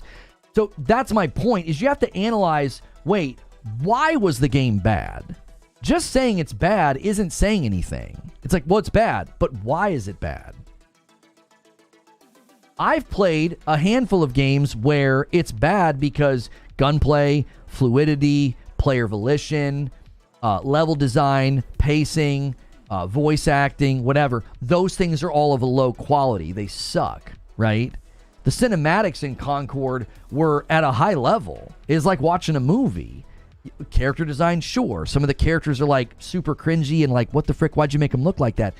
But the cinematic, the level of quality, that's what I'm getting at, is the level of quality was there, and it doesn't matter if nobody wants your game. You can have the best cinematics in the world, the best gunplay in the world. It doesn't matter. That's the point I'm trying to make. Trying to turn this into, oh, he's saying it's a good game. Like, you're just being disingenuous. I'm not saying it was a good game. I'm not saying that, like, I even liked the game. I was heavily critical of the game from moment one. I'm trying to show the point that internally, the lesson for PlayStation is you cannot simply look at the quality of the pieces and the parts. That will completely mislead you. It'll deceive you. You'll be like, well, the gameplay is totally fine and serviceable, and the gunplay is solid. What's the problem? And it's like, no. You have to judge the game against the market. It's why games that look and sound like Call of Duty are a bad idea, because you're going up against a Leviathan. Well, our gunplay's great. Our map design's great. Who in the frick cares? Nobody wants your game. You could make a perfectly good and excellent modern shooter that looks and sounds and walks like and talks like Call of Duty, and that wouldn't make your game bad. It would flop, it would fail, you'd make no money. Why? Because people are like, we already have that game. Nobody wants your game, bro. You just look like a Call of Duty clone. I don't think Fair Games has a shot, no.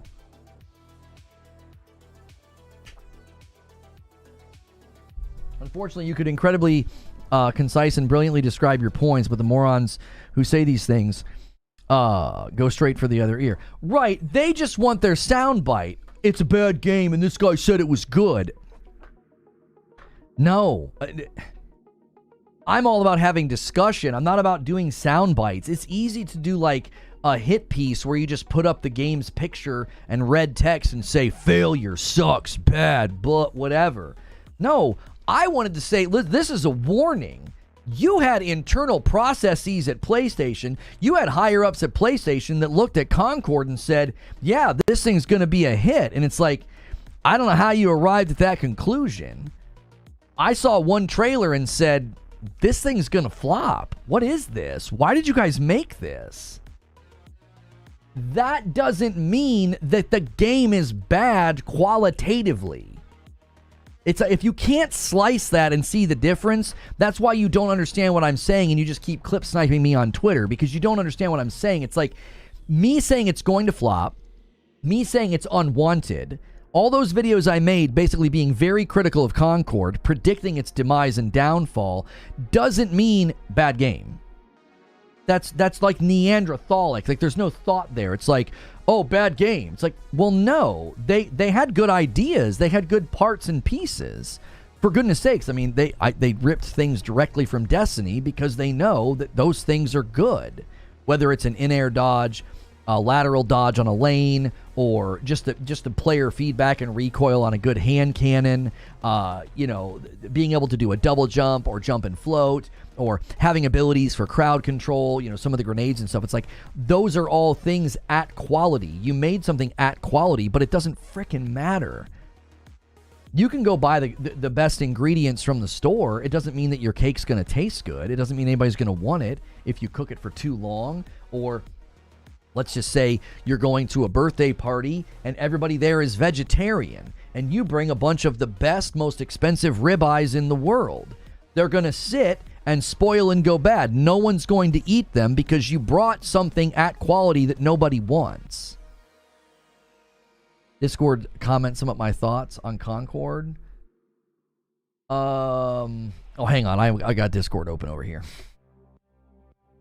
I still think Concord is one of the rare games that failed even though it was at quality. Gunplay, movement, and abilities are pillars of what make a shooter great.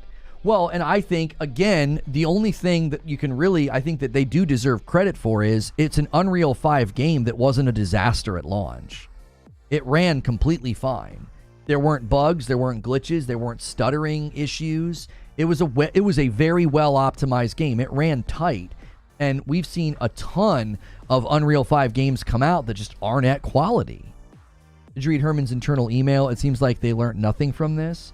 Elaborate on what you mean, Doom. I'm not sure what you're referring to that they didn't learn. Guys, take a quick second and smash the like button. We've had a great turnout today, but the likes are lacking, so take a quick second and double check. Make sure YouTube's not clearing your likes. That happens sometimes. I don't know why. Also, members, you can submit questions with the question command. I'm going to clear out the question queue. That's a great perk for members. We appreciate you guys so much supporting the channel week in, week out, day in, day out, live shows and uploads alike. Thank you guys for watching that video this morning about Concord as a warning. Just because you have pillars doesn't mean a home characters are the walls and the roof. Yeah, we can push the metaphor a little too far, I think. But yes, I mean, I think fundamentally, even if, and this is where I think a lot of people are misfiring as well. They're like, well, if the characters look like this, it would have been fine. And I'm like, no. Track with me here for just a second. If someone's going to argue, well, if they would have made the characters look better, it would have been fine. Well, you just admitted that the game shipped at quality. Because if all they have to do is change what the characters look like, then there's no problem with the game, right? That wasn't the issue. It wasn't. Behemoth comes in with a 10 bomb and says, boys, we need to push this thing. It has been sitting for a while today. Thank you, Behemoth. I'm going to have to give 5. Every 25 I give 5. Thank you guys so much. If you get a gifted member from myself or Behemoth, be sure to say thank you to Behemoth. He's the one that made it happen. So even if they would have changed what the characters look like, it wouldn't have mattered. It wouldn't have mattered. It would have been like, yeah, so it's still an unwanted hero shooter. And MASH with the 50 bomb, always coming to the rescue, is MASH. Unbelievable. He needs more than a tag team partner. He needs support and he needs help. This guy every week, week in, week out, secures big goals for you guys. Big goals for the community and the channel. Thank you, MASH. Jiminy Christmas. And a 5 bomb from Behemoth, jumping back in right away and saying, I'll help out again. And a lone wolf 5 bomb as well. Thank you so much. Just that fast. Turning it around. You guys can, it's Operation Rescue Lono, right? It's Operation Rescue Lono. You guys have got to hit the goal so that I can justify streaming on Friday night.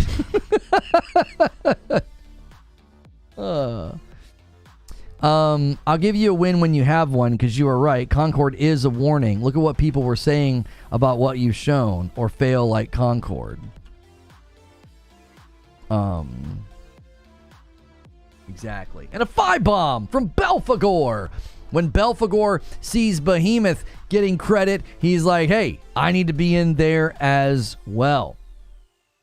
There it is. MASH always does it. He pokes the line, and then everybody else starts helping out as well. Thank you guys so much.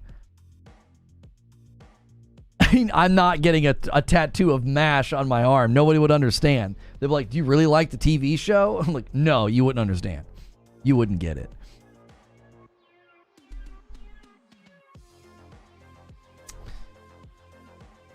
Wolf Saints with a question says, do you think they could have just gave them one of their own shooter IPs to work on instead of closing down the studio?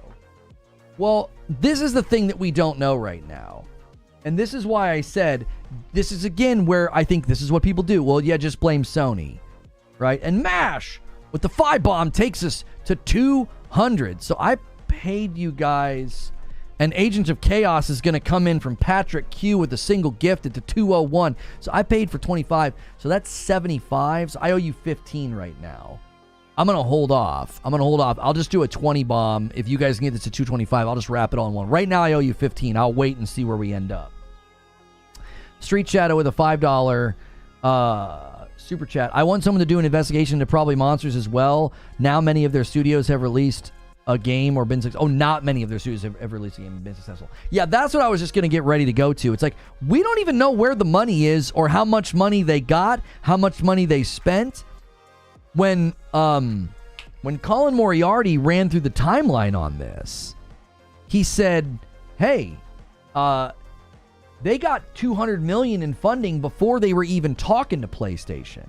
And then after they were talking to PlayStation and even been purchased by PlayStation, they went and got more funding. So everybody keeps running around and they're like, oh, well, PlayStation wasted all this money and oh, it's on them and they shouldn't have greenlit the game. And it's like, Herman Hulse is responsible for having too much confidence in the game. There's responsibility there. But when you look at a studio that procured that much funding and we don't know where the money went, we don't know what projects got the funding, we don't know what projects didn't get the funding, we also have absolutely no idea if they took some of that funding and used it on those other projects instead of Firewalk. And allegedly, we heard reports that other studios had to come and help it get it out the door. So we don't know how much Sony even had to foot the bill or invest or give to this. And it's like, if they ended up spending however many hundreds of millions or however many millions and all that's lost, that's obviously on Sony to say, hey, we didn't assess this project properly. But on the other side of the coin, it's if this company is mismanaging hundreds of millions of dollars, if they're mismanaging a project to this degree, that they had toxic positivity, they didn't listen to feedback, right? They have terrible character design. It's like, did you talk to anybody in character design? Like, what in the world is this? That right there is a sign of, dude, we've got to shut this down. This studio doesn't know what they're doing. Firewalk was getting funding from people like Jerry Jones. No Firewalk was a studio, it was a hot mess. Yeah, like no one even, I think, fully understands how they got all that funding. The other question is, did they get a bunch of funding in 2020 and 2021 because of the pandemic? And now all that's coming home to roost, and it's like, what are you going to do? Juice Man with a month of membership says, we needed factions, not Concord. I think factions would have faced the exact same problem. How do you make a game like that last? How? Do you guys remember the Division Heartland? Do you remember that? I got into that and got to play that when they were doing a beta at one point or something. You can't just launch a mode. The Division Heartland was just going to be like their survival mode, like just the mode, like as a game. And I'm like, what? Like, why would you do that? That's not going to last. I don't think factions would have lasted. The Last of Us Online? No way. No, it would have been fun. It would have been cool. And then that would have been the end of it. It's the same thing I keep saying with Marathon. It's the same thing I said with Concord. Everybody kept coming in with Concord saying they were having fun. And I was like, okay, so what? I had fun when I played it with my nephews. And I said, yeah, that was fun for a couple of games. I've seen and heard all there is to see. We won a couple of games by death-balling through the map. We all just stayed together and we just team shot everybody. I did that a couple of times. I was like, okay, I've seen the extent of what this game has to offer. I'm good. And I never went back. I had fun for an afternoon. If you have fun for an afternoon in Marathon or fun for an afternoon in Fair Games, that doesn't mean people are going to come back and play the game in a month. It doesn't. At least people want the faction games, unlike Concord. I mean, that is true. People wanted factions. People wanted The Last of Us Online, and Concord was immediately met with, like, derision. It was like, why'd you make this? Doomslayer with 22 months of membership. Even in their shutdown announcement tweet, Firewall says, hundreds of thousands who played our beta. The toxic positivity won't end.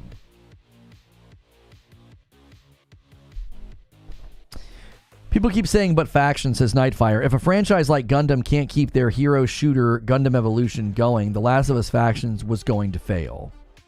Yeah, that's what I keep coming back to, is I don't care if you think you've got a good idea or you've got a good IP, right? I don't care. That doesn't matter. You have got to think through the psychology.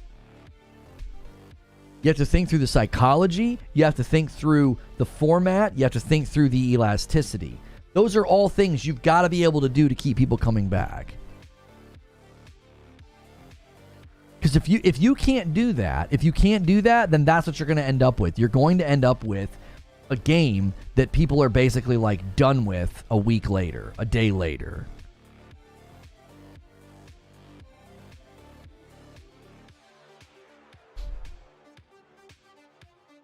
Because I mean, I'm even looking at games where the response is really positive, like the Finals, XDefiant. Splitgate 2 will probably be a huge hit. Streamers will love it.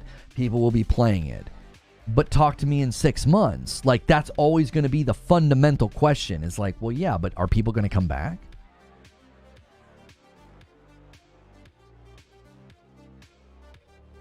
Like, I remember with Concord telling people, like, I don't even understand why they're doing cutscenes. Like, why are you doing cutscenes? It doesn't make any sense. A cutscene every week? It's like, do you even know what kind of game you're trying to be? Helu Factions on PS4, 10 years old, is still a top 85 on PSN. A PS3 multiplayer game. It's ahead of the single-player games month to month via Piscatella. He told me. Fun fact, can show convo. Right, but Mjoln.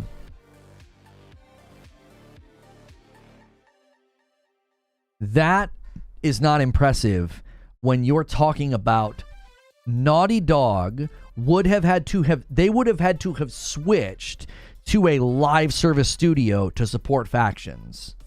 Do you have any idea what that means bandwidth wise and money wise? And you're like, oh, but the first one, it's like 85th.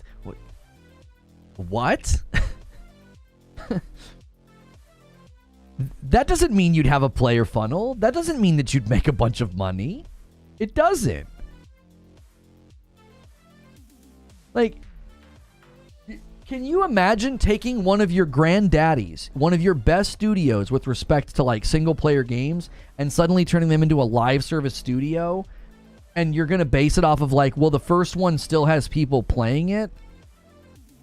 Brother, there was a time where you could play Quake 3 Rocket Arena through a browser, and there were people still playing. Just like decades after the game was pretty much done.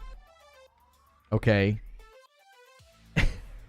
And when they tried to bring Quake and all that stuff back, and then there was that one game called Rocket Arena that was heavily influenced by Quake, those games went nowhere. Because just because there are people still willing to play, just because you have like this hardcore veteran group that won't let go of the game, doesn't mean you can launch a game like that. It's 85th this month, 10 years later. The point being, a game with no support is still cracking top 100 as a dusty old thing. Yeah, but you just have to wonder, what's it competing against? Is it only is it 85th in a group of games and on a platform where there's... Do you understand what I'm saying? Is it 85th in the ranking because it's going up against basically nothing?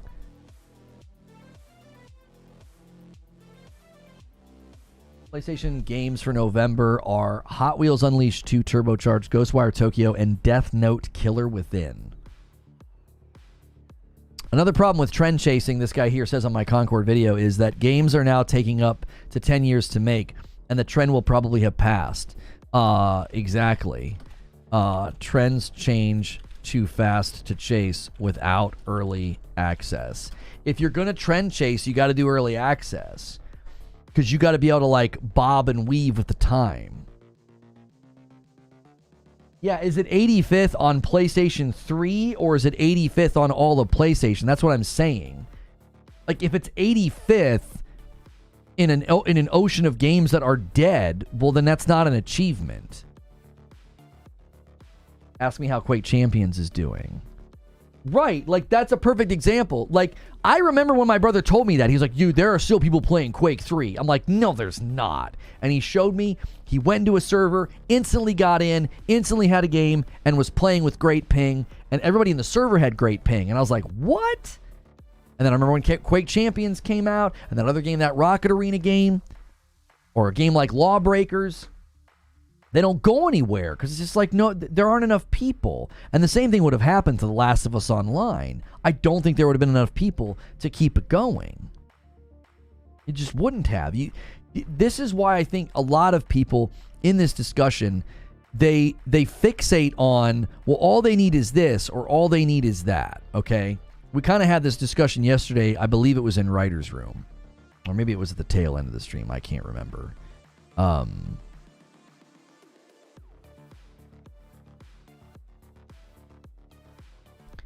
Basically what I said was, if you can't fill the funnel with a ton of people in the beginning, you're already behind.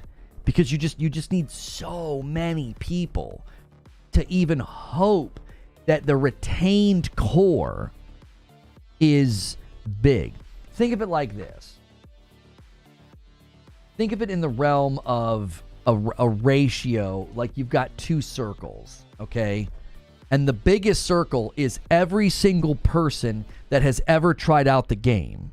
And then that circle always has in the center of it that core group that just won't stop playing, all right? There is, I believe, a direct correlative relationship between how big the big circle gets and how big that core gets. If you have 1 million people try your game, your core will be in relation to that 1 million. If you have 10 million people try your game, it will inevitably lead to the core being larger. That's 10 times the amount of chances that someone's going to say, I kind of vibe with this game. I'm going to keep playing. So that's the point, is it's like, you're not going to fill the funnel with enough people. Right, you're not going to fill the funnel with enough people. I just don't think you're going to. It's all games on PSN. I'll be honest with you. 85th is not impressive. It's not. Getting into the top 100 is not the achievement that you think it is, brother. It isn't. It isn't. When the lion's share of the PlayStation user base, the MAU, a giant chunk of them are just playing Call of Duty on PlayStation 4, being in 85th place is not impressive at all. It isn't.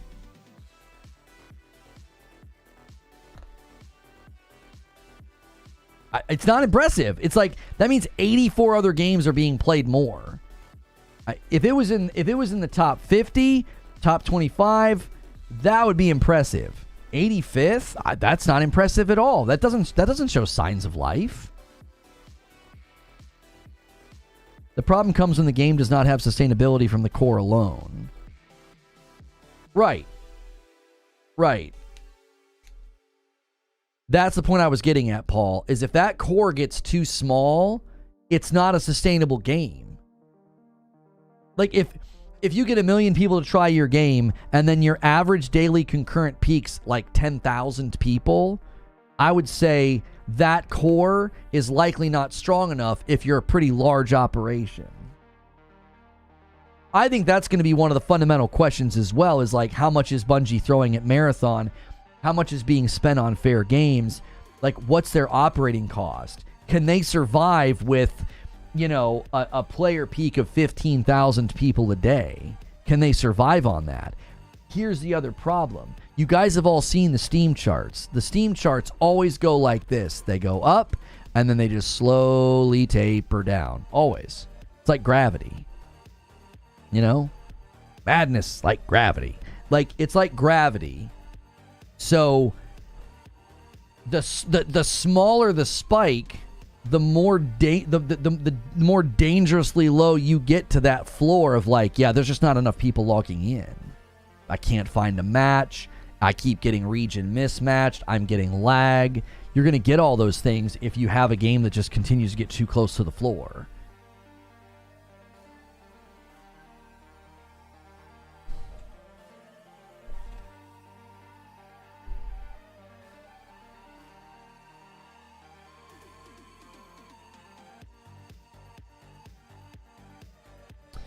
$400 million? Yikes. Yeah.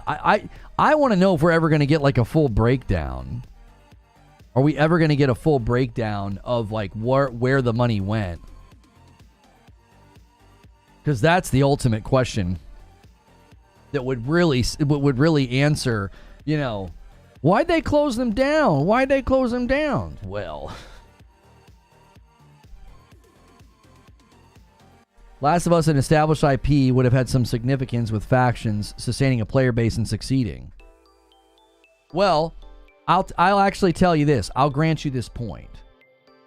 I will grant you this point.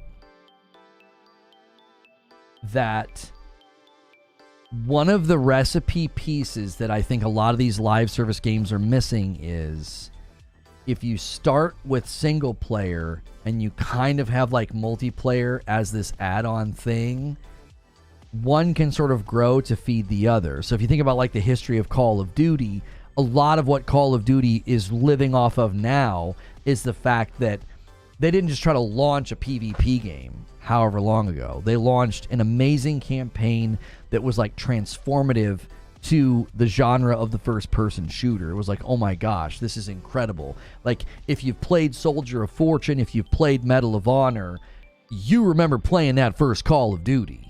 I can see the box art in my mind of the guy, like, pointing. Dude, that game was transformative. I remember my dad playing it on computer, talking about the bullets hitting the fence, and he could hear the bullets all around him, and, like, we were geeking out at this game. Well, when you do that, one sort of serving the other. I think everybody's trying to leapfrog and skip the most important part. He's like, well, yeah, let's just launch a PvP game. And it's like, well, if you launch a franchise, like this is why I think the Horizon multiplayer or the MMO, it might have a chance. Why? The single player game, the IP of Horizon is insanely popular, and that will then fuel, you'll have this automatic fan base go and say, hey, let's check out this game. This is something I've always talked about with live service. Your biggest challenge is that you don't have a fan base. And since you don't have a fan base, you don't really know what they're going to want until they get there. And if they get there and say, I really wanted cake and you made a lot of pie. Sorry, I'm out. It's like, oh, well, shoot. We just made a bunch of these. That's what we made. Oh, no. Well, it's too late now. But if you have an established fan base and then you bring them over to a live service game, they're already invested in the world, the characters, the lore, the feel, the vibe, the weapons. They're sort of already kind of geared up to say, I kind of know what to expect from this. You've kind of greased the wheels. I think people are just trying to skip that step, and they're like, yeah, here's a live service game. Well, what do I do in the game? Well, you run around and shoot people and get stuff. Oh, okay. I mean, there's a lot of games where I can do that. What makes your game special? Oh, well, our game is going to have this mechanic or that mechanic. Oh, well, I don't like it. It's unfamiliar. I don't quite know what you mean, right? Like, there's no familiarity yet. So there's an automatic hesitancy. It's like, well, yeah, I don't know. I think that's what's going to happen with Marathon. I think that's what's going to happen with Fair Games. It's going to be like, well, I kind of understand the concept, but like, you want me to spend $40 and I'm not a fan of your franchise. I'm not familiar with what you're saying. It sounds good, maybe. Like when Concord came out, when they said they were going to do like a cinematic every week, I was like, what? Why? It was like they were trying to bake in the thing that I'm talking about. Like, we're going to make people care about the story and the characters and the world and what's going on in it. And it's like, yeah, but it's a PvP game. Like, the people that are booting up and playing, you know, Call of Duty or XDefiant or the Finals, are they like, yeah, bro, I can't wait to get some story? No, they're just trying to grind it out. They're just trying to get some wins and some montages and some clips. So That to me is part of the issue. It's like, well, you don't have a player base until you have a player base. And now you might have misfired on ideas, you might have made mistakes, and you don't know that until those people show up. That's why I think early access is key as well. Get a basic concept out the door. I know this is expensive, but spin up some servers, let people play it, and see where it lands. Concord could have come out a couple of years ago, and people have been like, no. Might have saved them a lot of money. I was heavily critical of that at the time and recently. I'm like, if they would have just shown a gameplay trailer in the middle of 2023 instead of that stupid cinematic trailer that they showed, people would have been like, that doesn't look fun. I don't want to play that. And then they would have been like, uh-oh. Maybe we shouldn't push this thing out. They probably would have saved a lot of money. All right, stuff to keep up, managed chat. I want to say is when you see Sony fans bring up factions, they've never asked it to be live service. They just wanted Ghost of Tsushima Legends. Yeah, but Ghost of Tsushima Legends was attached to a single-player game, and it wasn't... They didn't have to, like, maintain it. This is what you keep forgetting, Mule. Bungie walked in the room. Maybe you're not forgetting this, but I don't feel like you're engaging with this. Bungie walked in the room and said, the longevity of this is not there.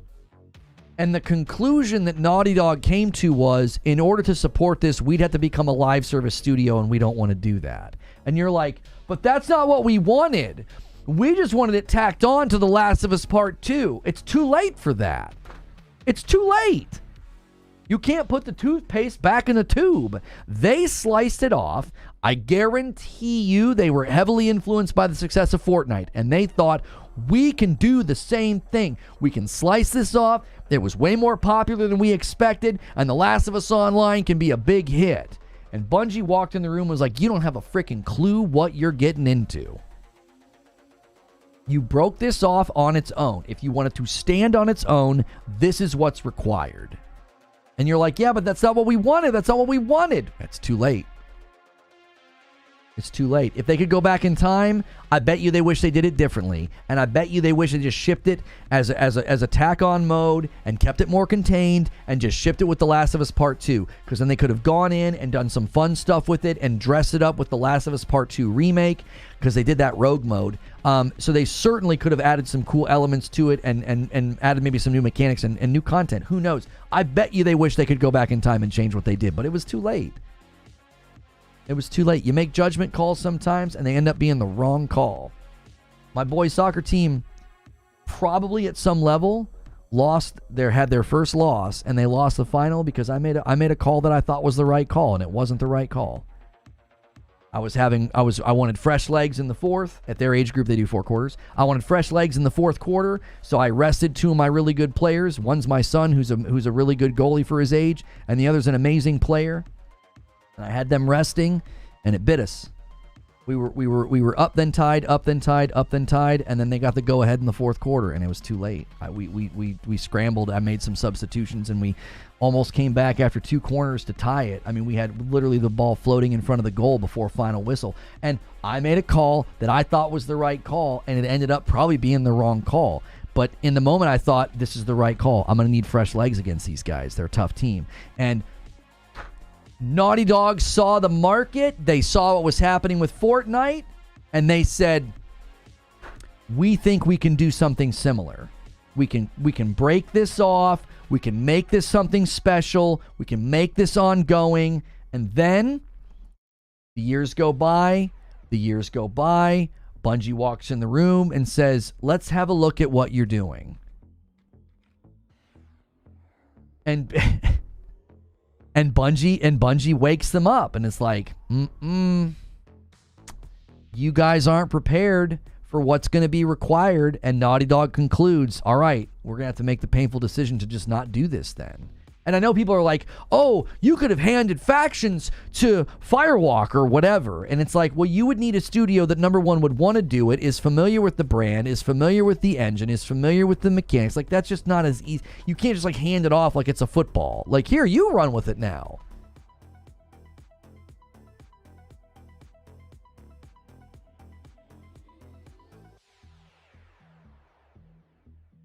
Zach Lono for that mistake. I mean, it's just one of those things where, you know, like somebody put it in chat. You live and you learn. You live and you learn. Like, you make the call that you think is the best call, and when it doesn't pan out, it's like, well, I guess we've got to adjust. I guess we've got to make some movements here. You know, whatever the case may be. And I think that my hope is, and that's why I made the video that I made, was that this is a warning. It's a warning to PlayStation. It's a warning to Marathon. It's a warning to Fair Games. It is a warning to the industry. It is. You better be prepared to examine everything you've got under the hood right now and be vicious. Just be absolutely vicious and critical. Does it have a shot? No. Is it going to struggle? You know, is this relevant? Is this good? Is this going to last? And if you don't think it is, then you got to can it.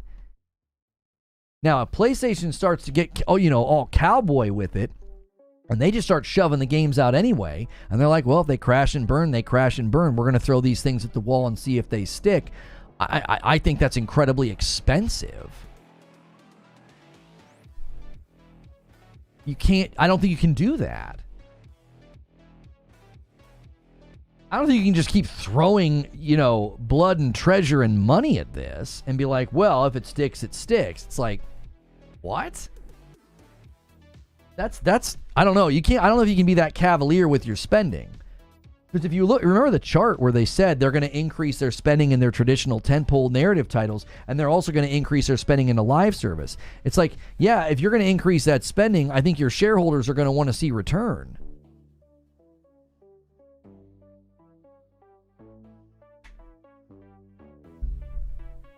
This won't be the last time someone makes a bad judgment call. All you can hope for is is experience. It makes people catch them faster.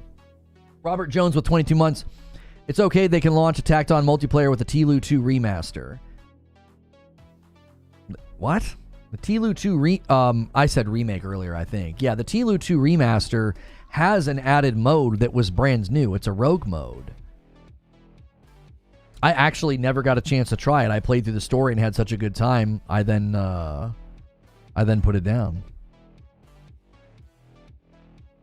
Guys, if we hit 225, I'll owe you a 20 bomb. So make sure if you've got membership renewals, celebrate them. Also, if you can, upgrade to Member Plus or VIP. I can't count membership renewals when it's a standard membership because it's very likely a gifted membership. The only way I can tell the difference between paid and non-paid is when you upgrade. And so I can't count gifteds on renewals because then it counts twice. Like, it counts it when you get the gifted and when you renew, and that's very counterproductive. Ubisoft at one point was one of the most beloved game companies in the world. Look at them now. Once your brand takes enough stink, people start walking away. Well, and I don't necessarily know if it's the same, though. I feel like what's happened with Ubisoft is something that I believe Schreier dropped an article about today, which was that these companies are just getting too big. They're getting too big. They're getting too bloated. And I think what ends up happening is that you end up with projects and studios that I said it earlier. They're like aircraft carriers. They set their trajectory and they can't turn very quickly. So if they get 2 years in and the market says, yeah, we don't like this and we don't like that, they're like, well, we're just going to trudge on ahead. I'm saying you can't just keep putting crap out to die. Well, no, and I'm tying that in a little bit with what you're saying, though. I do think it's different. It is related to what you're saying. Like, Ubisoft is so big and so monolithic and so, like, again, they're like aircraft carriers. They just keep shipping stuff and then ends up crashing and burning. And it's like, well, what were we supposed to do? It was in development for so long. We didn't know it was going to do that.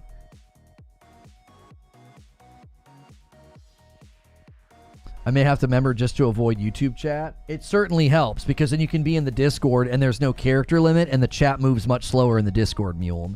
Make sure if you pick up a Discord, do what Jared Spencer just did. Do Member Plus.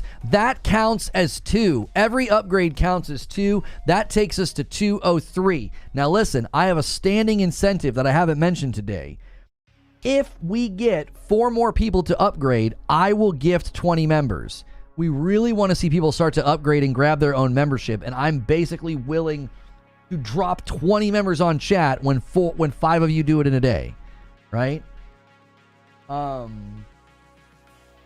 they have about 170 employees. That was reported publicly by a couple of the outlets, yeah. There's no indication yet if any of them are going to land at SIE. That's been kind of one of the things we've been waiting to see. Like, because there's more than likely, there's a lot of talented people there. And it's like, well, are they going to end up at SIE to help out with the live service stuff? We need Anthem back with the No Man's Sky rework. Thank you for the $2 super chat, Juice Man. Yeah, I kind of said that yesterday.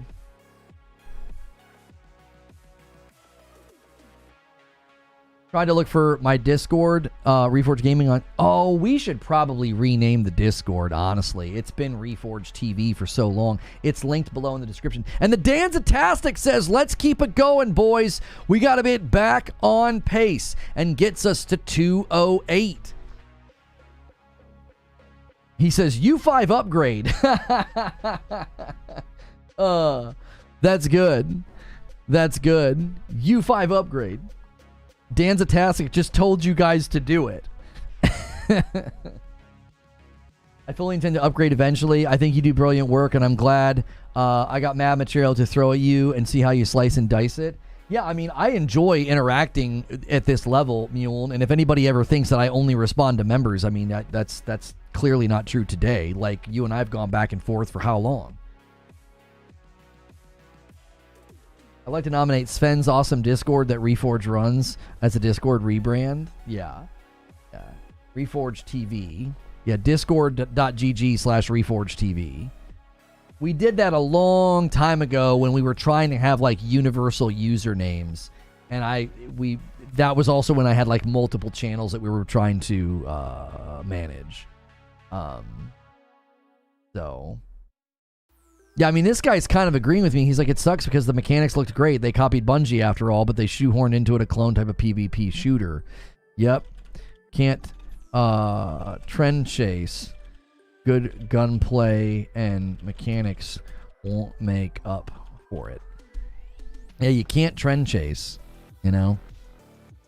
It was like that quote I put in the video, you know? It was like that quote I put in the video. It was like somebody asked a famous author. I swear it was Dickens. It might have been somebody else. But they basically asked him, why are your books so incredibly wonderful to read? And he's like, probably because they were so incredibly hard to write. And it's like, that's exactly what goes into games. Like, why are these games so incredibly successful? Well, probably because they were incredibly hard to make.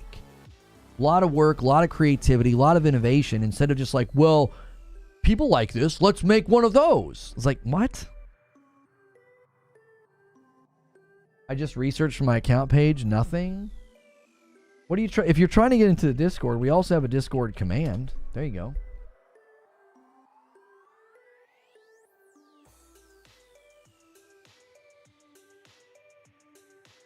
The Firewalk tweet read to me that many of the devs won't land in Sony. I mean, like, as far as I could tell, I think the best thing to do was get rid of the leadership and retain the talent.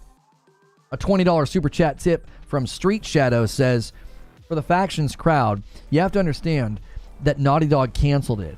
They noticed it would have impacted their single-player productions. We could have seen a world where Naughty Dog was shut down because factions failed. Thank you for the $20 super chat tip. That's very, very generous. Oh, if you guys are wanting to upgrade, there's an upgrade command there as well.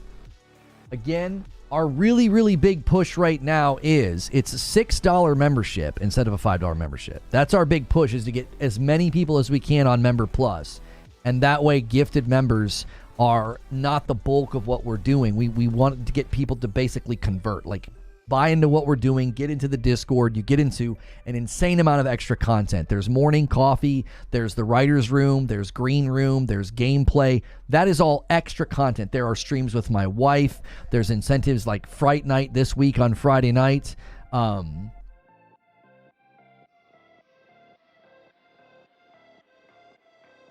Yeah, I think that's because that's their next project. Next project, multiplayer game. That's probably why. I think the next thing that Bend is working on is like a multiplayer game within the context and the functions of their open world stuff that they did in the first Days Gone. Trend chasing is how we get Game of the Week games huge for a few days and they just fall off. My point originally about TLU being relevant to this was me saying that if Fair Games is playing like offline like Payday 3, it could just exist as a standalone, non-updated product. I don't think you're incorrect, Mule, but I'm reading the tea leaves. Fair Games is another live service push from PlayStation. It's another live service push from PlayStation. It's a multi-plat PC and PlayStation 5 release, which means it's live service. It is a competitive heist game. Whatever the frick that means. I think it's going to be another game that appeals to a small group of people. They're going to charge $40 for it, and it's going to flop. It's that simple. Like, it's recipe for flop. It doesn't matter if the gameplay feels good. It doesn't matter if you have fun for an hour or two with it. None of that matters. It's something that a small amount of people will find attractive, and they're putting a price tag on it. Okay? Dead already. Seriously, I mean that. These games are dead on arrival. They're dead men walking. I don't think they have a shot at all. You're setting them up for failure in the market right now. I don't care how good they are. I don't care how fun they are. The market is screaming, absolutely screaming, this won't work. It won't. You almost have to make them free to play for them to even have a shot. And even then, I don't think they're going to be that in high in demand. A $5 super chat tip from Mark. I completed Batman Arkham on Quest 3, and now it's my game of the year. No question. Cannot wait for you to play it and give your impressions. I know, I need time. I need time. I really, really do.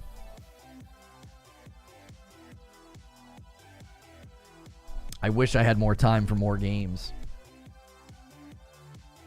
Speaking of that, hey, Robert Jones just upgraded to Member Plus. That takes us to 210. Upgrades are worth 2, man. Now, that's 2 people that have upgraded. Help these brothers out, right? They're our brothers in arm. Help them out. They just upgraded. If we get 3 more people to upgrade, I do a 20 bomb. You can bless 20 people. 20 people will get blessed, and all you got to do is upgrade.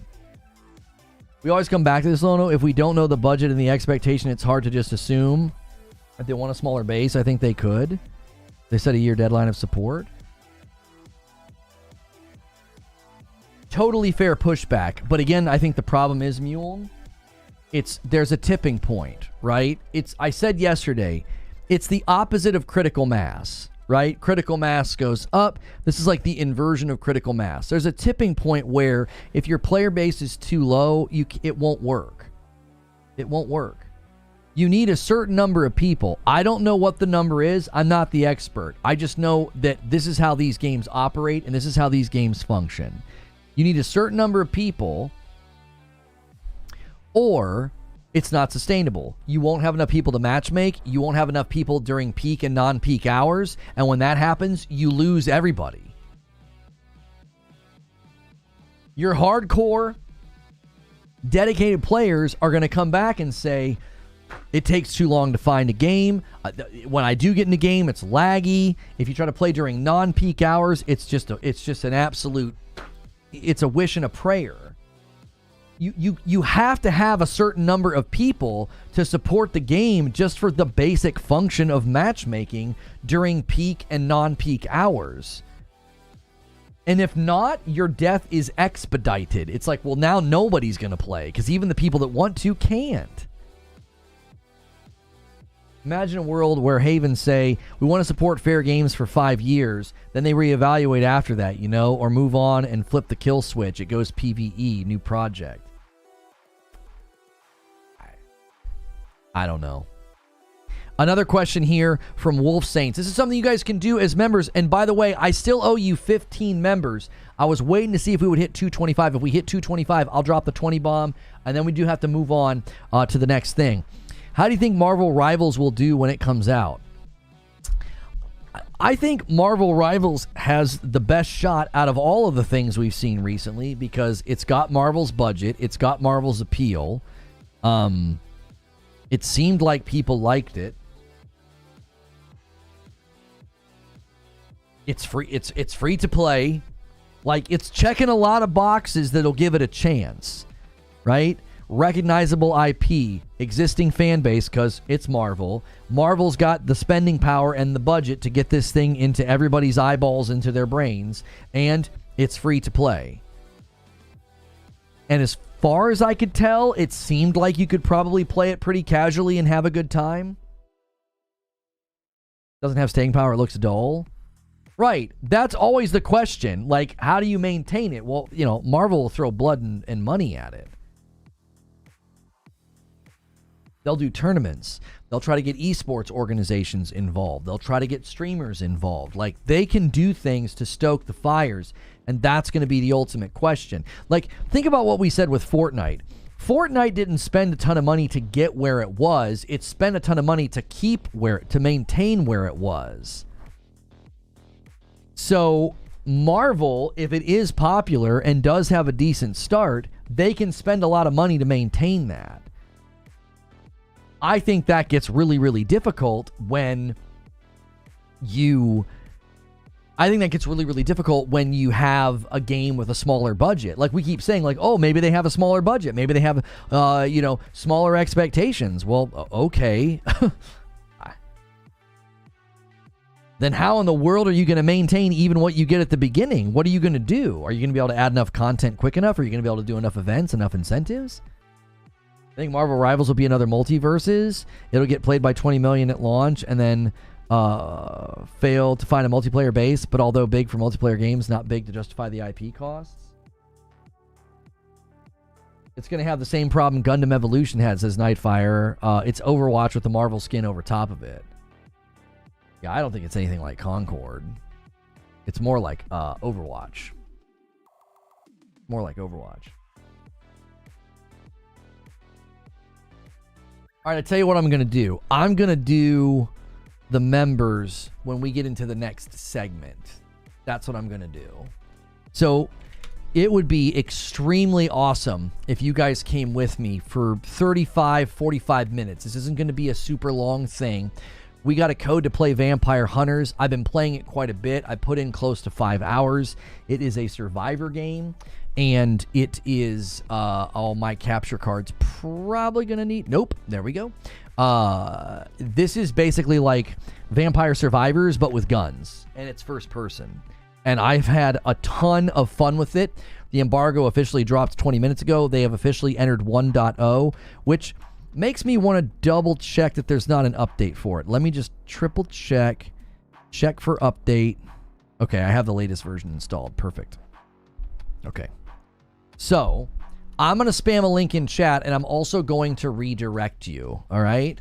And supporting this kind of content is extremely helpful to me, because it'll afford us opportunities to get other codes and other sponsored opportunities. This is not a sponsored segment. I've not been paid any money. I've just been given a code.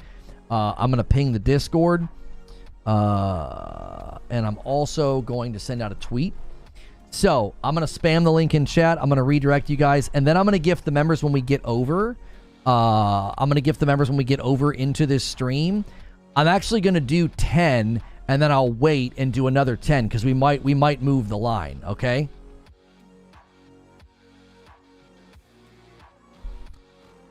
And then there we go.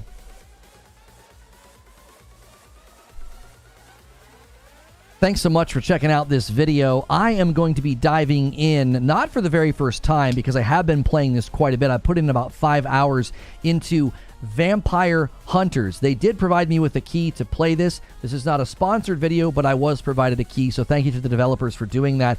I was heavily interested in this game when I first saw it. It's basically Vampire Survivors with guns, and it's first person, and I have had a ton of fun with it. I'm going to break down the systems and how it works, and then I'll jump into some gameplay. So if you're interested in the gameplay, you might want to fast forward a little bit if you're watching the past broadcast, but you're going to want to pay attention to how it works because there's different characters, there's different ability skill trees. I'm going to end the previous stream and redirect folks over, and then I'll change that thumbnail. We did a gaming talk show this morning about Concord and some other things as well. So thank you to everybody